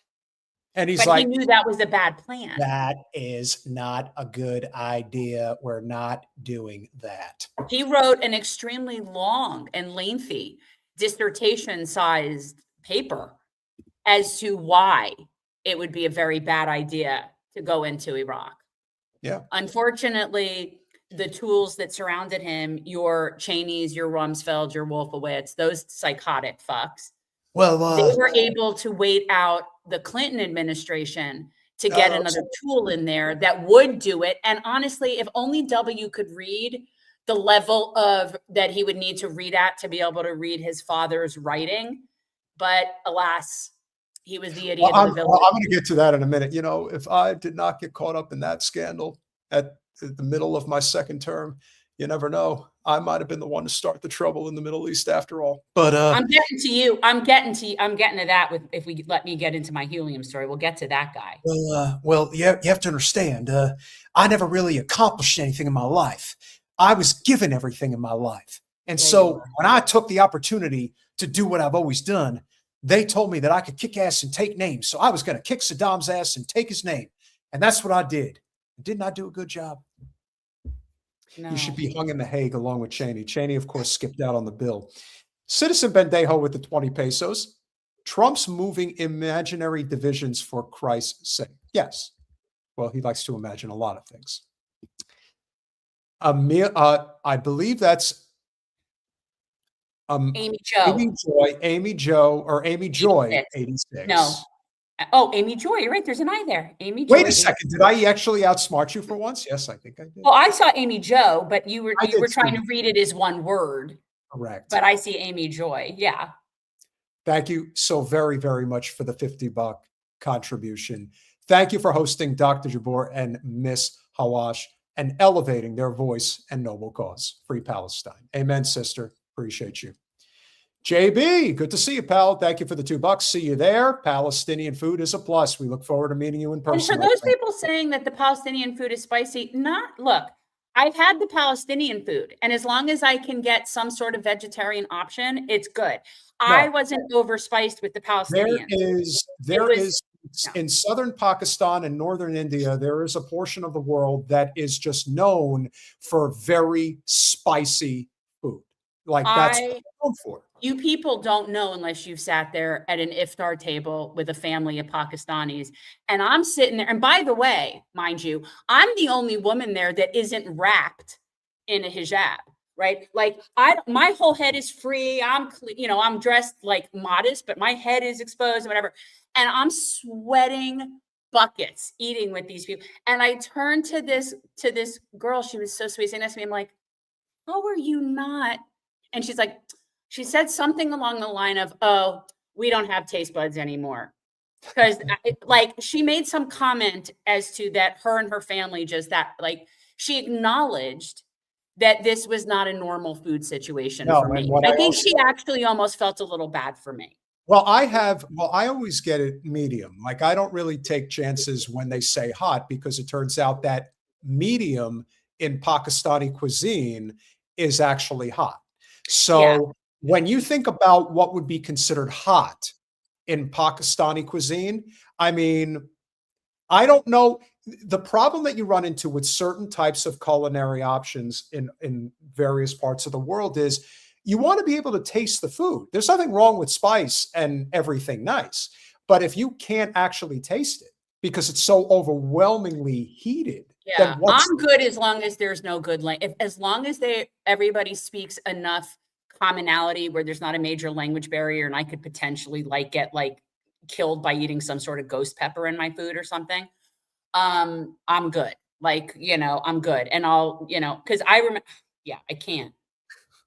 I can't. It was, Travers, you can't put up smart ass comments in the Travers is saying in Ireland, potatoes are considered spicy. It is kind of true though, but that is kind of true. And that is one of the, I think, honestly, that might be one of the things where I feel a natural conversion to Irish, because I could sit there with seafood chowder and fish and chips and the soda bread and the potatoes all day, every day. Oh, you're a carb queen. No two ways about it.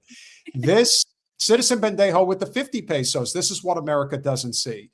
DAG face PTSD-inducing triage and confront emergencies that would destabilize U.S. hospitals without electricity and supplies. Yeah. Well, that's why, I mean, it was their floor. I didn't really have much to say other than I was there to listen, but I did want to ask them about, the PTSD, which is a huge factor. If we had more time, the one other question I would have asked them is how accurate the actual numbers are in terms of how many deaths there actually are, because we've been lied to repeatedly. They'll say what everybody else has said. We had Dr. Feroz on. We've talked to the people there before. We know that Yeah, it's probably close to 1 million people. Mark J with the $5. Your DAG guests are awesome. Thank you, Peter and Jen. Thank you, Mark. I multiply it by 10. Any number that they're going to give me, I'm going to multiply it by 10 and then think maybe I'm in the ballpark of what we're talking about. Harry James Tattoo. Thank you very much for becoming a YouTube member. We really appreciate it. Harry James Tattoo. So, Harry James, are you a tattoo artist? Maybe. Cool. There are a lot of people who are going to go around and we've been seeing it. We've been seeing a lot of this bullshit that's been coming out in terms of, if Kamala was the president, this shit wouldn't be happening right now. It would be so much better. I have not seen these things because I purposefully don't watch those threads of that crap, and I don't follow Democrats at all, but really. We're going to show you, as I've often said, there really is no difference between the two parties. The real difference is on the periphery in very niche areas that affect a very small portion of people. And they're How small, Peter? How small of a portion? Small enough that it's all cannon fodder to make sure that everybody suffers. See, I would suggest that the only difference between Democrats and Republicans is that Democrats use lube. Probably. But therein lies the rub, and no pun intended when it comes to sexual innuendo, because we use the euphemism of lube to the extent that the Democrats are going to do, the neoliberal class are going to do exactly what's happening right now, but they're going to do it in a much more diplomatic, tone policing, almost decorum-esque type way that the neocons are not going to do. That's really the difference. And what you've ultimately learned is that the Zio oligarchy, they just play games. They will decide, okay, we're going to give 100 million to the blue side, 100 million to the red side, and let them fight it out and let's have some fun. They don't care. They also give money to the outside of our border side. If you don't think that those oligarchs aren't just equally as invested in China and in Russia and in all those places and hedging their bets, then you're not paying attention. They're all oligarchs don't have borders. They don't have borders and they don't have loyalty, not to any nation. They have loyalty to money, and that is it. So it doesn't matter to them really if the US dollar tanks. Not really. They'll shuffle some stuff around and yeah, they'll probably lose a few bucks. But at the end of the day, at a certain level, you don't lose. You can't lose. There is no losing because you're everywhere and your tentacles are invested on every side of the aisle in every country. So there is no real losing for those people. But we who are going to lose the hegemony of the dollar in this country, and potentially countries don't want to trade with us, we're screwed. But the oligarchs, they don't give a shit. They make money, whichever stock market is doing well, they're doing good in it. They don't care. I'm going to read you a statement. You have meddled with the primal forces of nature, Mr. Beale, and I won't have it. Is that clear?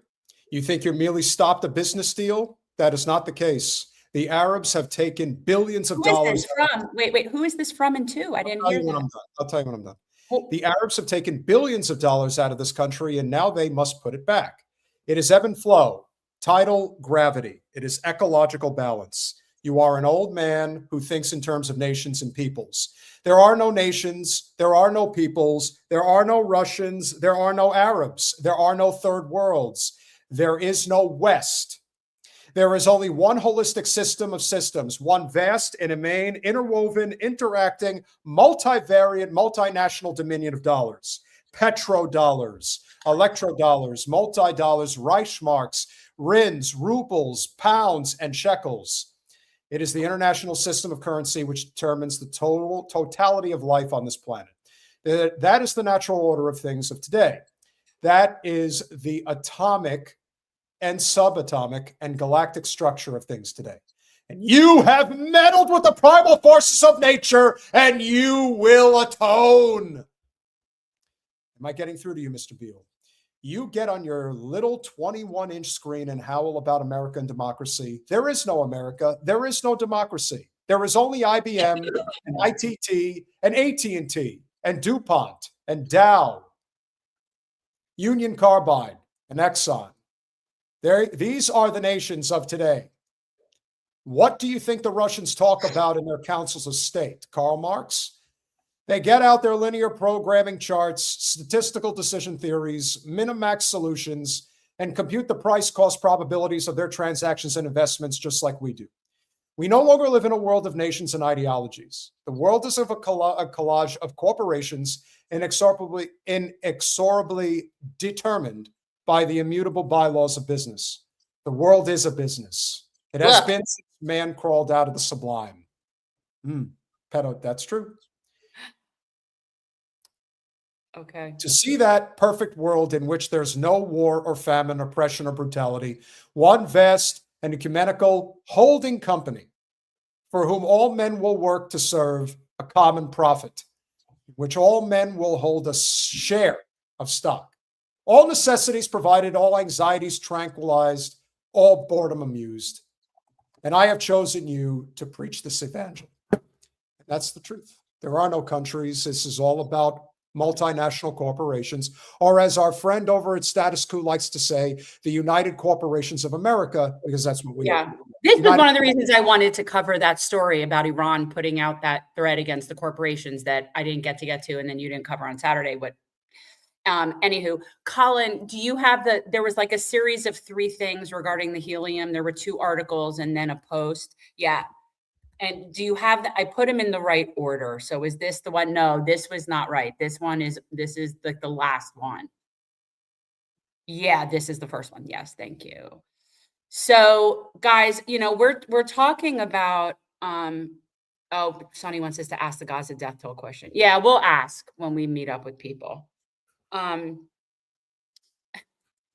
So one of the things that we're not talking about when we're talking about what's going on in killing the oil refineries and blowing up all of the infrastructure that we get our fossil fuels from, and the closing of the Strait of Hormuz and what all that means.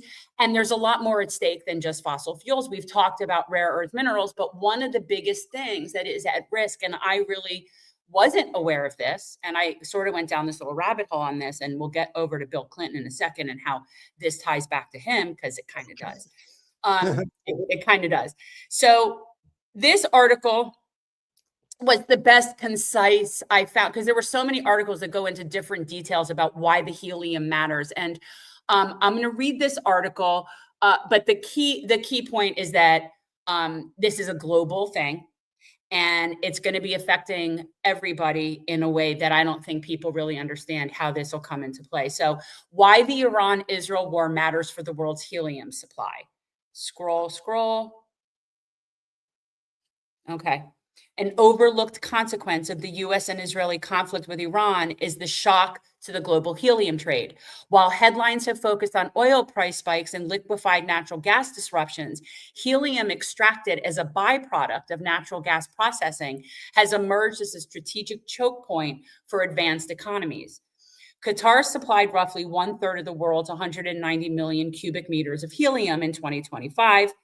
Iranian drone strikes on Qatar's Ras Laffan industrial complex and the effective closure of the Strait of Hormuz forced the country to halt production at the world's largest helium facilities.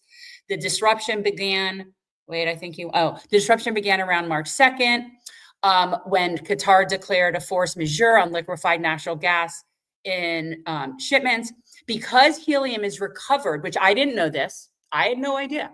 So helium isn't its own product in a sense of, you don't just go get helium. Helium is a derivative, right? So because helium, it's recovered during the natural gas liquefaction. When you halt the liquefied natural gas production, you're also halting the helium production.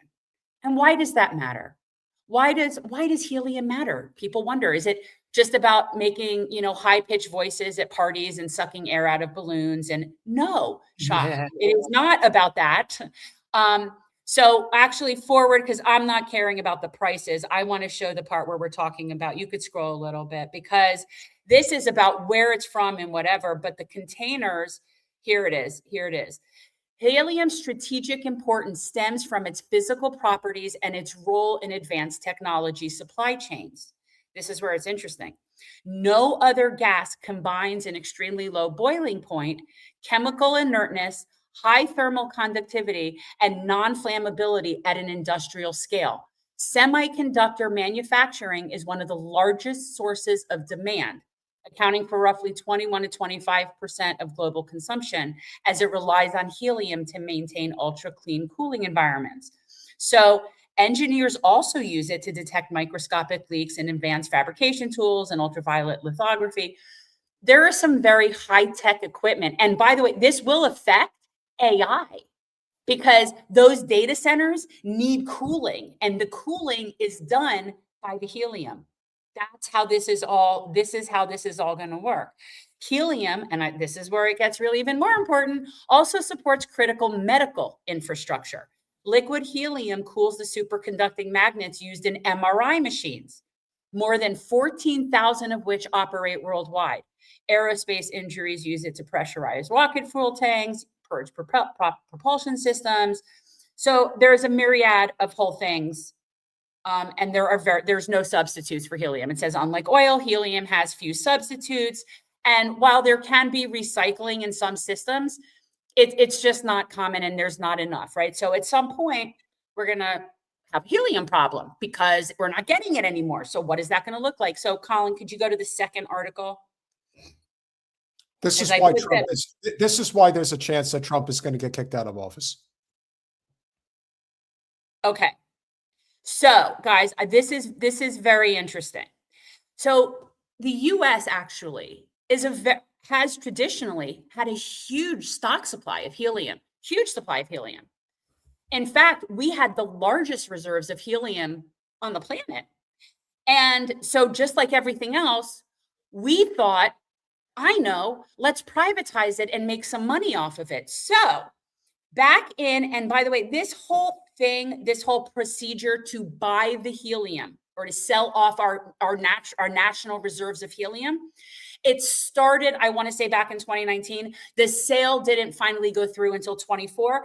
That's what this article is from. So we're going to flash back to February of 24, where we are told that the federal government is wanting to sell off its helium reserve and some industries are pushing back. So please scroll up, because there's a part of this article that is the key thing right here. So why are there people pushing back on getting rid of those reserves? Well, because any catastrophe into the global supply chain, I don't know, like a war in Iran, could then have major consequences globally for all different industries. Okay, so to answer the question as to why the United States sold off its helium reserves, we have to go back. We go back to a congressional session on April 30th, 1996, a time when Republicans in Congress were enthusiastic about cutting government spending. The national, and now I'm quoting, the National Helium Reserve has really been a laughingstock, I think, for several decades. Then Wisconsin Representative Scott Klug said on the House floor. I gotta tell you, I initially read that as Scott Slug instead of Scott Klug. So this in 96, this guy, Representative Klug from Wisconsin, said the old helium reserve was a perfect example of ballooning government waste. In 1996, it's clear that blimps have absolutely nothing to do with national security, Klug said.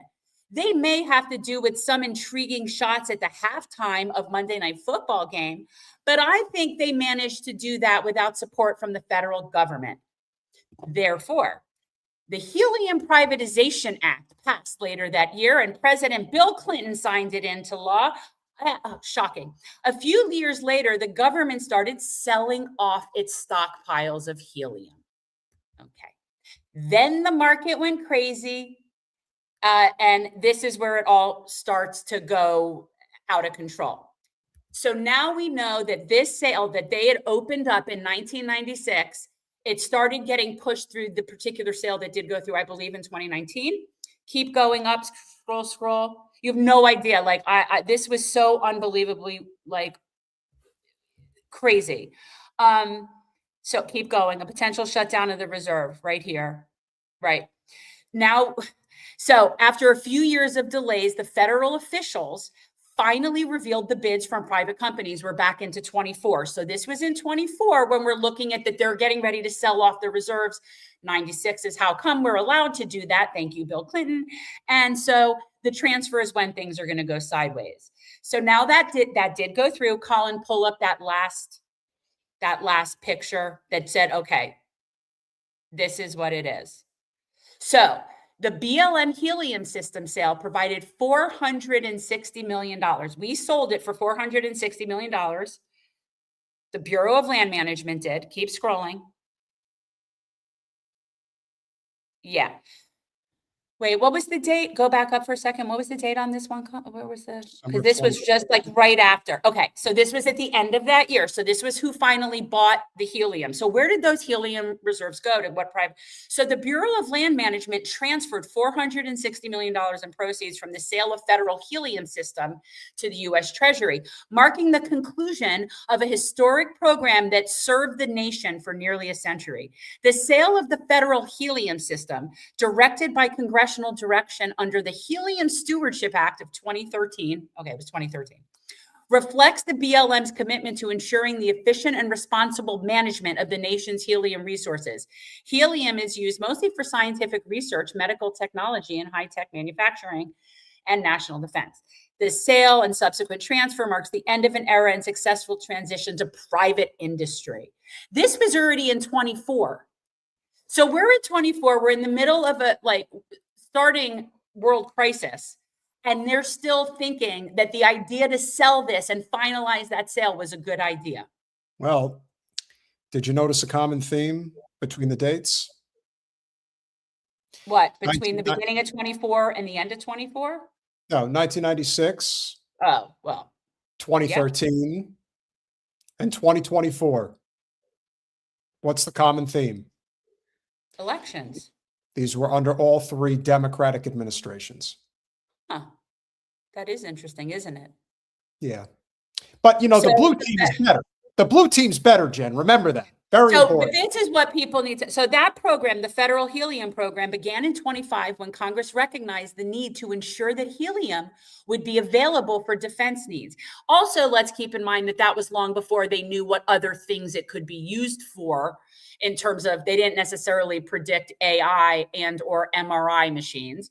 So this whole idea was based on, we might need that. Yes. And then the neo-libs came in and they said, no, we'd rather have the money. We don't need the helium. We'll take the money. We're rich enough that if we ever need helium, we'll be able to buy helium. So we don't need to have reserves. So anyhow, bringing it full circle, we cannot afford a helium shortage in this country. We really can't. And what scares me the most, all right, you could take that away. What scares me the most is the fact that we all know that the priority for helium is going to go to AI, not to MRI. It's going to go to the military. It's not going to go to the people that need it. Whatever the billionaire Zionist ruling class wants, that's who's getting it. So when people want to talk about how the free market is better in terms of healthcare, this is Exhibit A. Okay. The free market is what allowed all the sale of helium. And so now we are dependent on those people that have no rules or restrictions into what they could charge. I mean, who knows? And we now are dependent on them to sell, to buy what we need for healthcare purposes. What could go wrong? Well, I think that this is another example of why, if people want to understand why economic libertarianism has run amok, and it isn't so much that there isn't, you know, what I would consider validity to forms of economic libertarianism. The problem is Ayn Rand and following that kill or be killed mindset, because the fact of the matter is we are run, our country has been overrun. It's always been, you know, bad in many respects. It's had its moments where things, I would say, between FDR and JFK were at least somewhat level. It was never a level playing field, but it was at least somewhat more manageable. You know, the balance wasn't just so completely out of sight, out of mind. No, because what was the ratio then? Like your average CEO made what, 25, 30 times, if that, higher than their, you know, lowest paid worker. We had a much higher marginal tax rate, and we didn't have all these corporate tax loopholes. But over time, you know, under LBJ, and obviously it really kicked into high gear. A good dentist's office, Splash and Burger. Yeah. Then, you know, you think about what Carter started during his administration, kicked into high gear under Reagan. And, you know, we've been looking at it ever since. But I have always said that what transpired when I was president for that 90s decade, the worst policies this country's ever seen, happened on my watch. Yes. They did. This was another one. That's what I thought. Like when I started looking into this thing about the helium, we're like, okay, we're having Doctors Against Genocide. And I ended up going down this hole about this helium thing. And then I'm like, well, why are we, if we have the most reserves, why are we having a problem? So then I started looking and be like, why do we have the biggest problem if we have the world's biggest reserves? Because we sold them. Yeah. We sold them, literally sold them in 24. When you think about the policies that were enacted under Reagan and the things that he did that hurt this country, and the ones that truly stood out that we're still having an after effect on today, he reduced the marginal tax rate from 72% to 50% and then to 28%. He removed the fairness doctrine. There was a lot of things that was going on behind the scenes that I'm sure he had nothing to do with, like, you know, Grenada and obviously, you know, the Contras and whatnot. I mean, again, the guy, you could tell with Reagan, you could tell if you go back and listen to his speeches in 79. It was Bush Sr. at that point. Yeah, Bush Sr. The CIA was in control of at least half of the Reagan administration. And so many of those things that happened ultimately was what I would consider out of his purview. But in terms of things, what do you think would happen if you name the ex-director of the CIA as vice president. See, I would think as somebody running for president, the last person that I would want being my second in command would be that guy. Well, I mean, listen, in 1976, when Reagan lost the nomination to Ford by a razor thin margin, his vice president was Bob Dole. Like that was going to be. That makes more sense. You know, that would have been it because he had to balance the ticket. But of course, that's not what happened. And we all know now that, you know, this is, or is that who we had? Actually, I got to double check. I know Dole was one of the. I didn't follow at that point. Like for me, I didn't, first of all, I was involved in Dem politics at the point, but come 88 though, I did support, I was supporting Dole for the Republican nomination. Yeah. So I made a mistake. No, Dole was Ford's VP he was his VP pick in 76. It was Senator Richard Schweiker from Pennsylvania. That's who Reagan was going to tap as his VP. And in 1980, if there's one thing that most people know, Reagan and Bush hated each other. And that's not an uncommon thing. Like sometimes you are encouraged, if you will, by the powers that be to say, no, you're going to pick this guy. I don't think it's what I would call encouragement. More like I think it's more like an offer you can't refuse. You don't have a choice. This is your guy. Yes. And so that's how a lot of stuff happened. But make no mistake, when I was president of the United States, I want to remind you all of the other policies that I passed besides the removal of the Helium Act.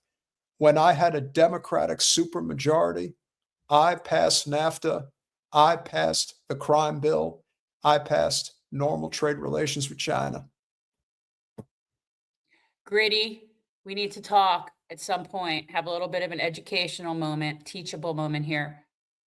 No, this is somebody who's regular in here. No Kings is a bunch of libs that care about being comfortable, and Trump makes them very uncomfortable. So, and it's stupid because we don't have a king. We just have we have a kind of fascist oligarchy with like a sock puppet, right?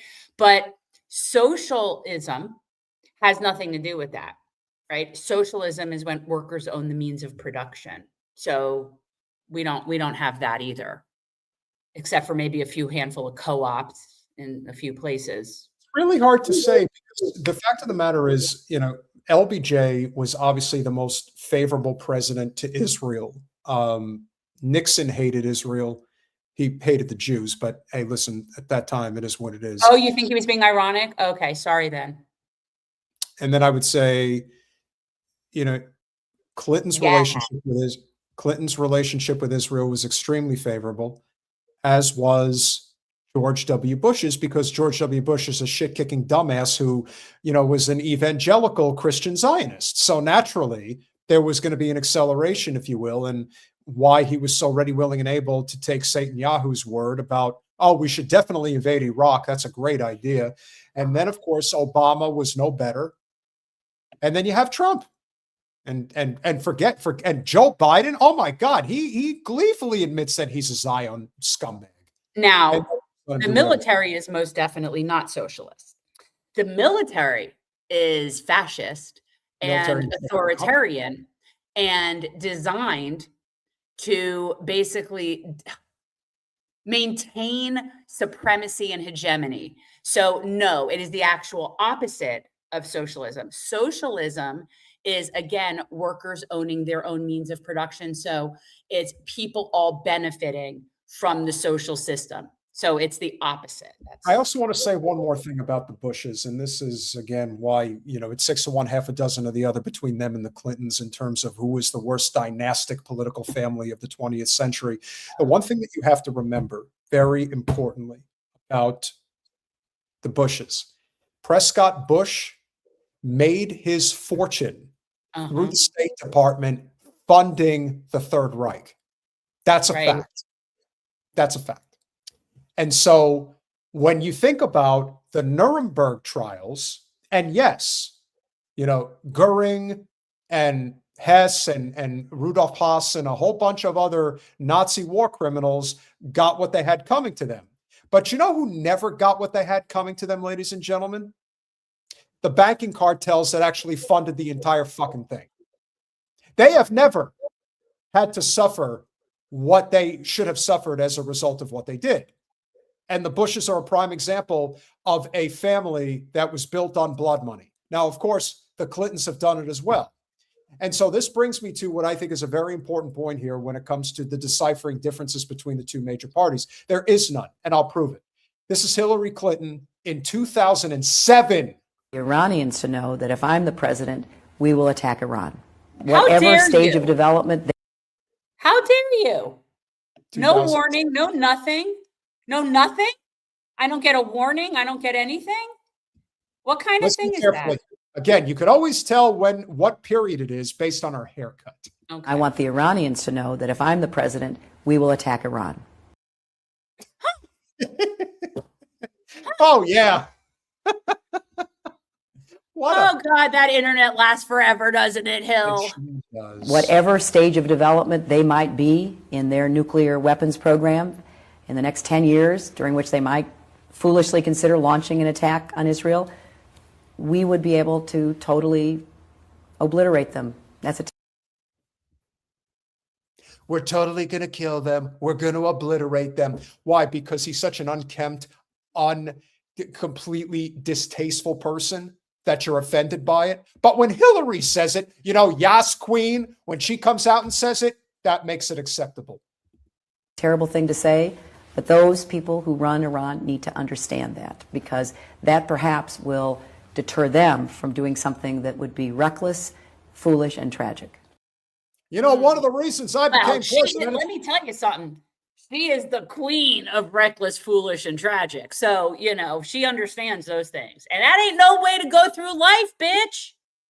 One of the ways I became president is because I wasn't stupid enough to make statements like that when I was interviewed. That's a fact. But that's 2007. In case you're wondering, did the opinions change with the powers that be on the Democratic establishment side? I don't think so. Wait. Are they trying to liberate the Iranians? Oh, completely. Because the Iranians live under such oppression? This interview, keep in mind, is from a year after the genocide in Gaza was underway. Or foreign policy. Which foreign country do you consider to be First of all, just the fact that she's like me. That's like me. Every once in a while, I have gnats. I have these gnats. Every once in a while.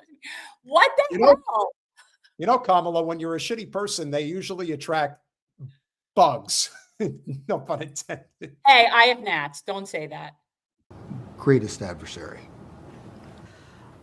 Well, there are different reasons that we should be thoughtful about each. Most recently, I think there's an obvious one in mind, which is Iran.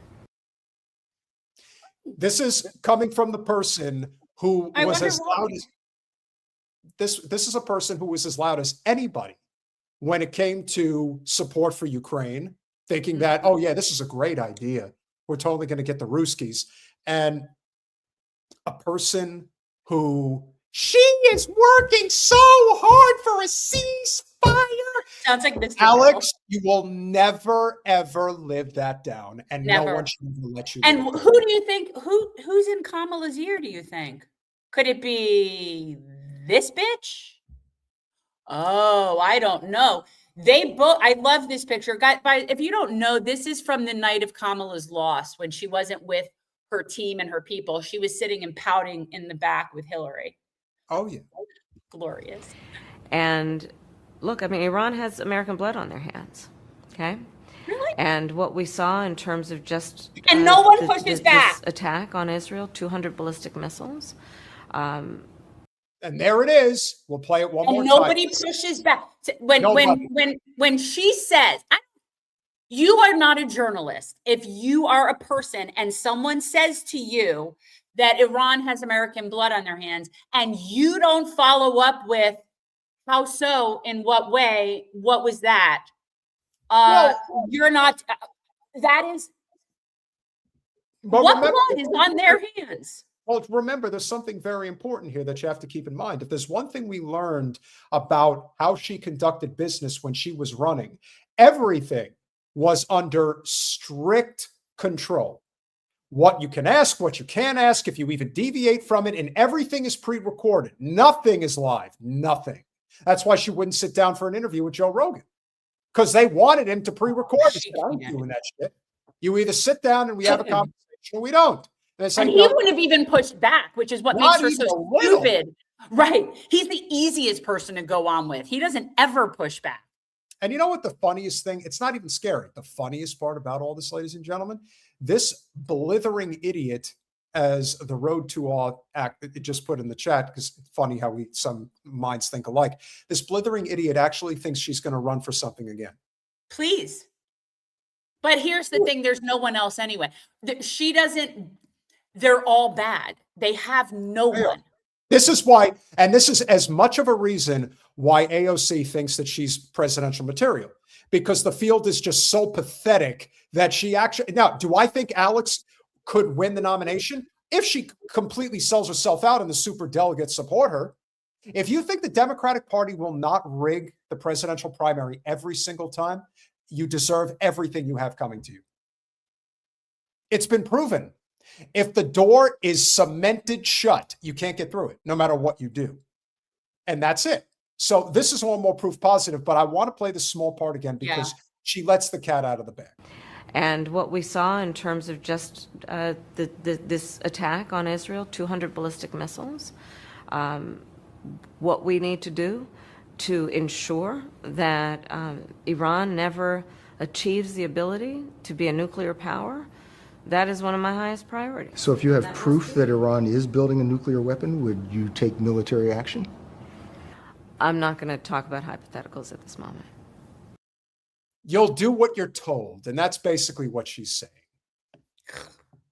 Get the word salad out of here. I can't handle her.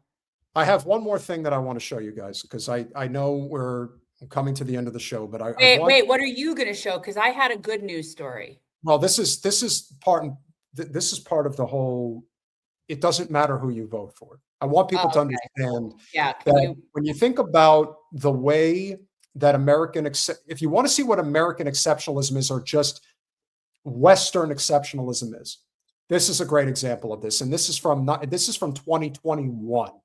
So I want you to understand how Palestinians have always been regarded, because everyone thinks this is October 7, 23. It's not. Lives in Israel and works with the International Committee of the Red Cross. When the Hamas missiles were being fired at Tel Aviv, he was messaging us that he and his wife were okay in their tiny safe room. His dog was totally distressed. Why is the suffering of innocent civilians being attacked, innocent Israeli civilians being attacked, and the Hamas being ignored? Randa Abdel Fattah. I'm so happy that your son has a safe house to go to. If only Gazans had the opportunity to escape, the most densely populated place in the entire world. And it's been under a blockade by Israel for 14 years, cut off from the rest of Palestine. It got absolutely no freedom of movement. And so when you have a military power backed and funded by the US, $3.8 billion a year, you have the state-of-the-art advanced weapons dropping bombs on civilians. And you're talking to me about the safety of Israelis? Where are Palestinians in Gaza supposed to go to? She took her glasses off. She didn't like the way she's being talked to. No, she's nodding her head. I think she's actually getting it. But I agree with Saul. Your dog was stressed next to the prison camp that you run. That must be very stressful for you. Your son's puppy, your son's dog was scared. There are children who were massacred and slaughtered. 9 Palestinian families have been wiped off the civil registry. Just yesterday, there was a tweet about that. 9 Palestinian families no longer exist, obliterated. And you're talking to me about Israeli safety? Israel has state-of-the-art weapons defense system and missile defense system. Where do Palestinians go when they are being bombarded by the IDF, by one of the most powerful nuclear powers in the world? Where is their protection? Where are the people there to protect them from that onslaught? And Israel is targeting civilians. Yes, it is targeting civilians. Israel has access to, because it is the occupier, the population registry for Palestine. So it has the names, the ages, the residential addresses of every single Palestinian in Gaza, which is why it can make a phone call to say we're going to bomb this residential tower at so-and-so time. Rana, I'm just going to take us back to the question, though, which was about... I want you to remember something very important here about what she was saying. The population registry for Palestine. Do you know what that means, ladies and gentlemen? It means that this is unequivocally been a genocide since day one. They knew exactly where and how to hit them. They had no mercy. And as most people have suggested, October 7th was fully orchestrated. I 1000% believe that it was. And I think they were looking for an opportunity that they felt was there for them in front of them. And it didn't matter, because whether you had Trump or you had Kamala or Biden, it didn't matter, because they were fully on board with it anyway. It was just a question of when. And I do think that the biggest reason it got moved up as, to the front of the line the way that it did is because at the end of the day, Netanyahu's political and situation within the state of Israel is very precarious, to say the least. He had a ton of scandals being thrown in his way, so he saw it as, well, let's just go for it. And they've gone for it. Let me tell you something. If there's one person in that fucking group, Ben-Gvir's got to get it. Ben-Gvir is somebody who cannot die in his bed. He cannot. That is not a person who is going to be allowed, should not be allowed to do that. I feel like that about all of them, though, to be honest with you. I really do. Like, you're debating how many angels can dance on the head of a pin. No, I'm not, because I do think that he in particular takes great pleasure in making people suffer. I think they all do at that level there. They all do. They're all going to get it one way or the other. But like I said, the important point to remember from that video is that everyone, think of it as everyone has a phone, and every phone has a chip, and everyone is going to know exactly where you are at all times, no matter what. So if they want to come and kill you, they're going to come and kill you, and that's exactly what they've done. So this whole idea of, we were shooting at Hamas, we just wanted to get Hamas. No, that's just a cover. It's an excuse. What's their excuse for what they're doing in the West Bank? What's their excuse for what they're doing in southern Lebanon? What's their excuse for what they're doing in Iran? There is none. How about what they've done in Yemen? How about what they're doing? How about what they've done in coordination with our country in Syria, among other places? You think? Well, they're working towards the Greater Israel Project, right? Oh yeah. But they're running and out of why? And to bring it all full circle, why do you think they have, and why do you think we've had such a favorable opinion about Ukraine? Because believe it or not, ladies and gentlemen, a significant portion of the ethnicity of the people that actually live in Israel, that claim that that's their land, they're not from there. They're from Ukraine. They're from Poland. There's a lot of Russians in Israel too, though. And they're from Russia. That's where they're from. And so now you understand how this is all connected to Israel. All of it. It always has been. So until we recognize that our country is controlled by an oligarchic Zionist billionaire class and everything else doesn't fucking matter, until you come to that realization, you're wasting your time. There are people who are actually caught up in whether or not they're going to figure out who the hell they're going to support for president of the United States on the Democratic side. Like, that fucking matters. I'll tell you what matters. Capitol Hill next week with the Doctors Against Genocide. That matters. And we're going to have some sort of little gathering for us too, guys. I'm thinking about, like, there's a rooftop bar at the hotel where I'm staying that I think might be a fun place to have a little gathering. So we're going to look into that. But are you ready for me to wrap with the happy story? Happy, happy, joy, joy. All right, guys. So this is one of those where I do have a positive note to end on a positive note. But it's one of the, yes, it is a bong. I prefer the term water pipe nowadays because, yeah, if you say bong, it's such a dirty word, right? No, not really. It is a bong. It's a Bongs and I go way back. Way back. So if you guys don't recall, this was a month ago. I'm going to do a little bit of a flashback to a month ago and a clip of a guest that we had on, Chris Busby. Man, I really just want to say thank you to everybody like you, right? Everybody who's using their platform to help, everybody who's just supporting. If you can't see the bags under my eyes, man, it's been a long journey, you know? So the support truly keeps me motivated, you know, and it keeps us going, you know, and thank you guys. That's truly all I want to say. Okay, so I play that because the good news is that Chris's wife has been released from ICE detention. Colin, do you have it? I just want to get the exact dates right. You have the story. I see it there. So guys, the good news. After months of anxiety in a Houston detention center, Stephanie Kenny Velasquez was reunited with her husband last week, but she still feels guilt for those left in detention. Scroll a little bit. We don't need to read this whole article. Look at that. Like, seriously, look, they're both such boos. They're like beautiful baby boos. Okay, I know. So Stephanie Kenny, after 4 months and several court hearings, the wife of a U.S. Army Reserve Black Hawk pilot, yeah, let's not forget that that's there. Okay. Yeah. Was released last week from ICE detention facility in Houston. Stephanie K. Velasquez, who is from Venezuela, was detained in December, just 2 days after marrying Chris Busby. On Tuesday, Busby, 28, stood outside the detention center with flowers and a smile, waiting to hug his wife for the first time this year. I just can't believe it, he said on the phone. We've waited so long. Scroll. Kenny Velasquez was released after a federal judge ruled that her due process rights had been violated when immigration officers detained her last year. She had previously applied for asylum and was released into the U.S. in 2021. Still, she said she couldn't let herself celebrate until she was back in his arms. I was in shock. I'm still in shock. I'm just trying to process everything. And by the way, this does not grant her legal status yet. She still has a lot of hoops to jump through, but you can take it out. I was just wanting to end tonight on a positive note. And this is one of those stories that, while it's a feel-good story, it's one of those that shouldn't even have existed in the first place. Nope.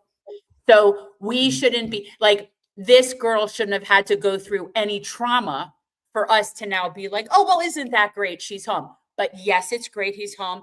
And I am going to reach out. We have already reached out in terms of sending an email saying that we're so happy that she's back. And if she does want to come and talk about, and as an advocate for the other people, like it sounded almost like she had something to say about the other people there. If that is the case, then I would love for her to come and talk to her and meet her. If not, I'm just very happy that she is home. And yeah. So anywho. It's always good to end on a high note. Smash that Well, like I'm always button. high. It's sort of like I'm high and it's good to end on a note. Smash that like button, share, subscribe, do all those things we ask you to do. We love you all. We appreciate you all. We will see you Thursday, and free Palestine. Good night, guys.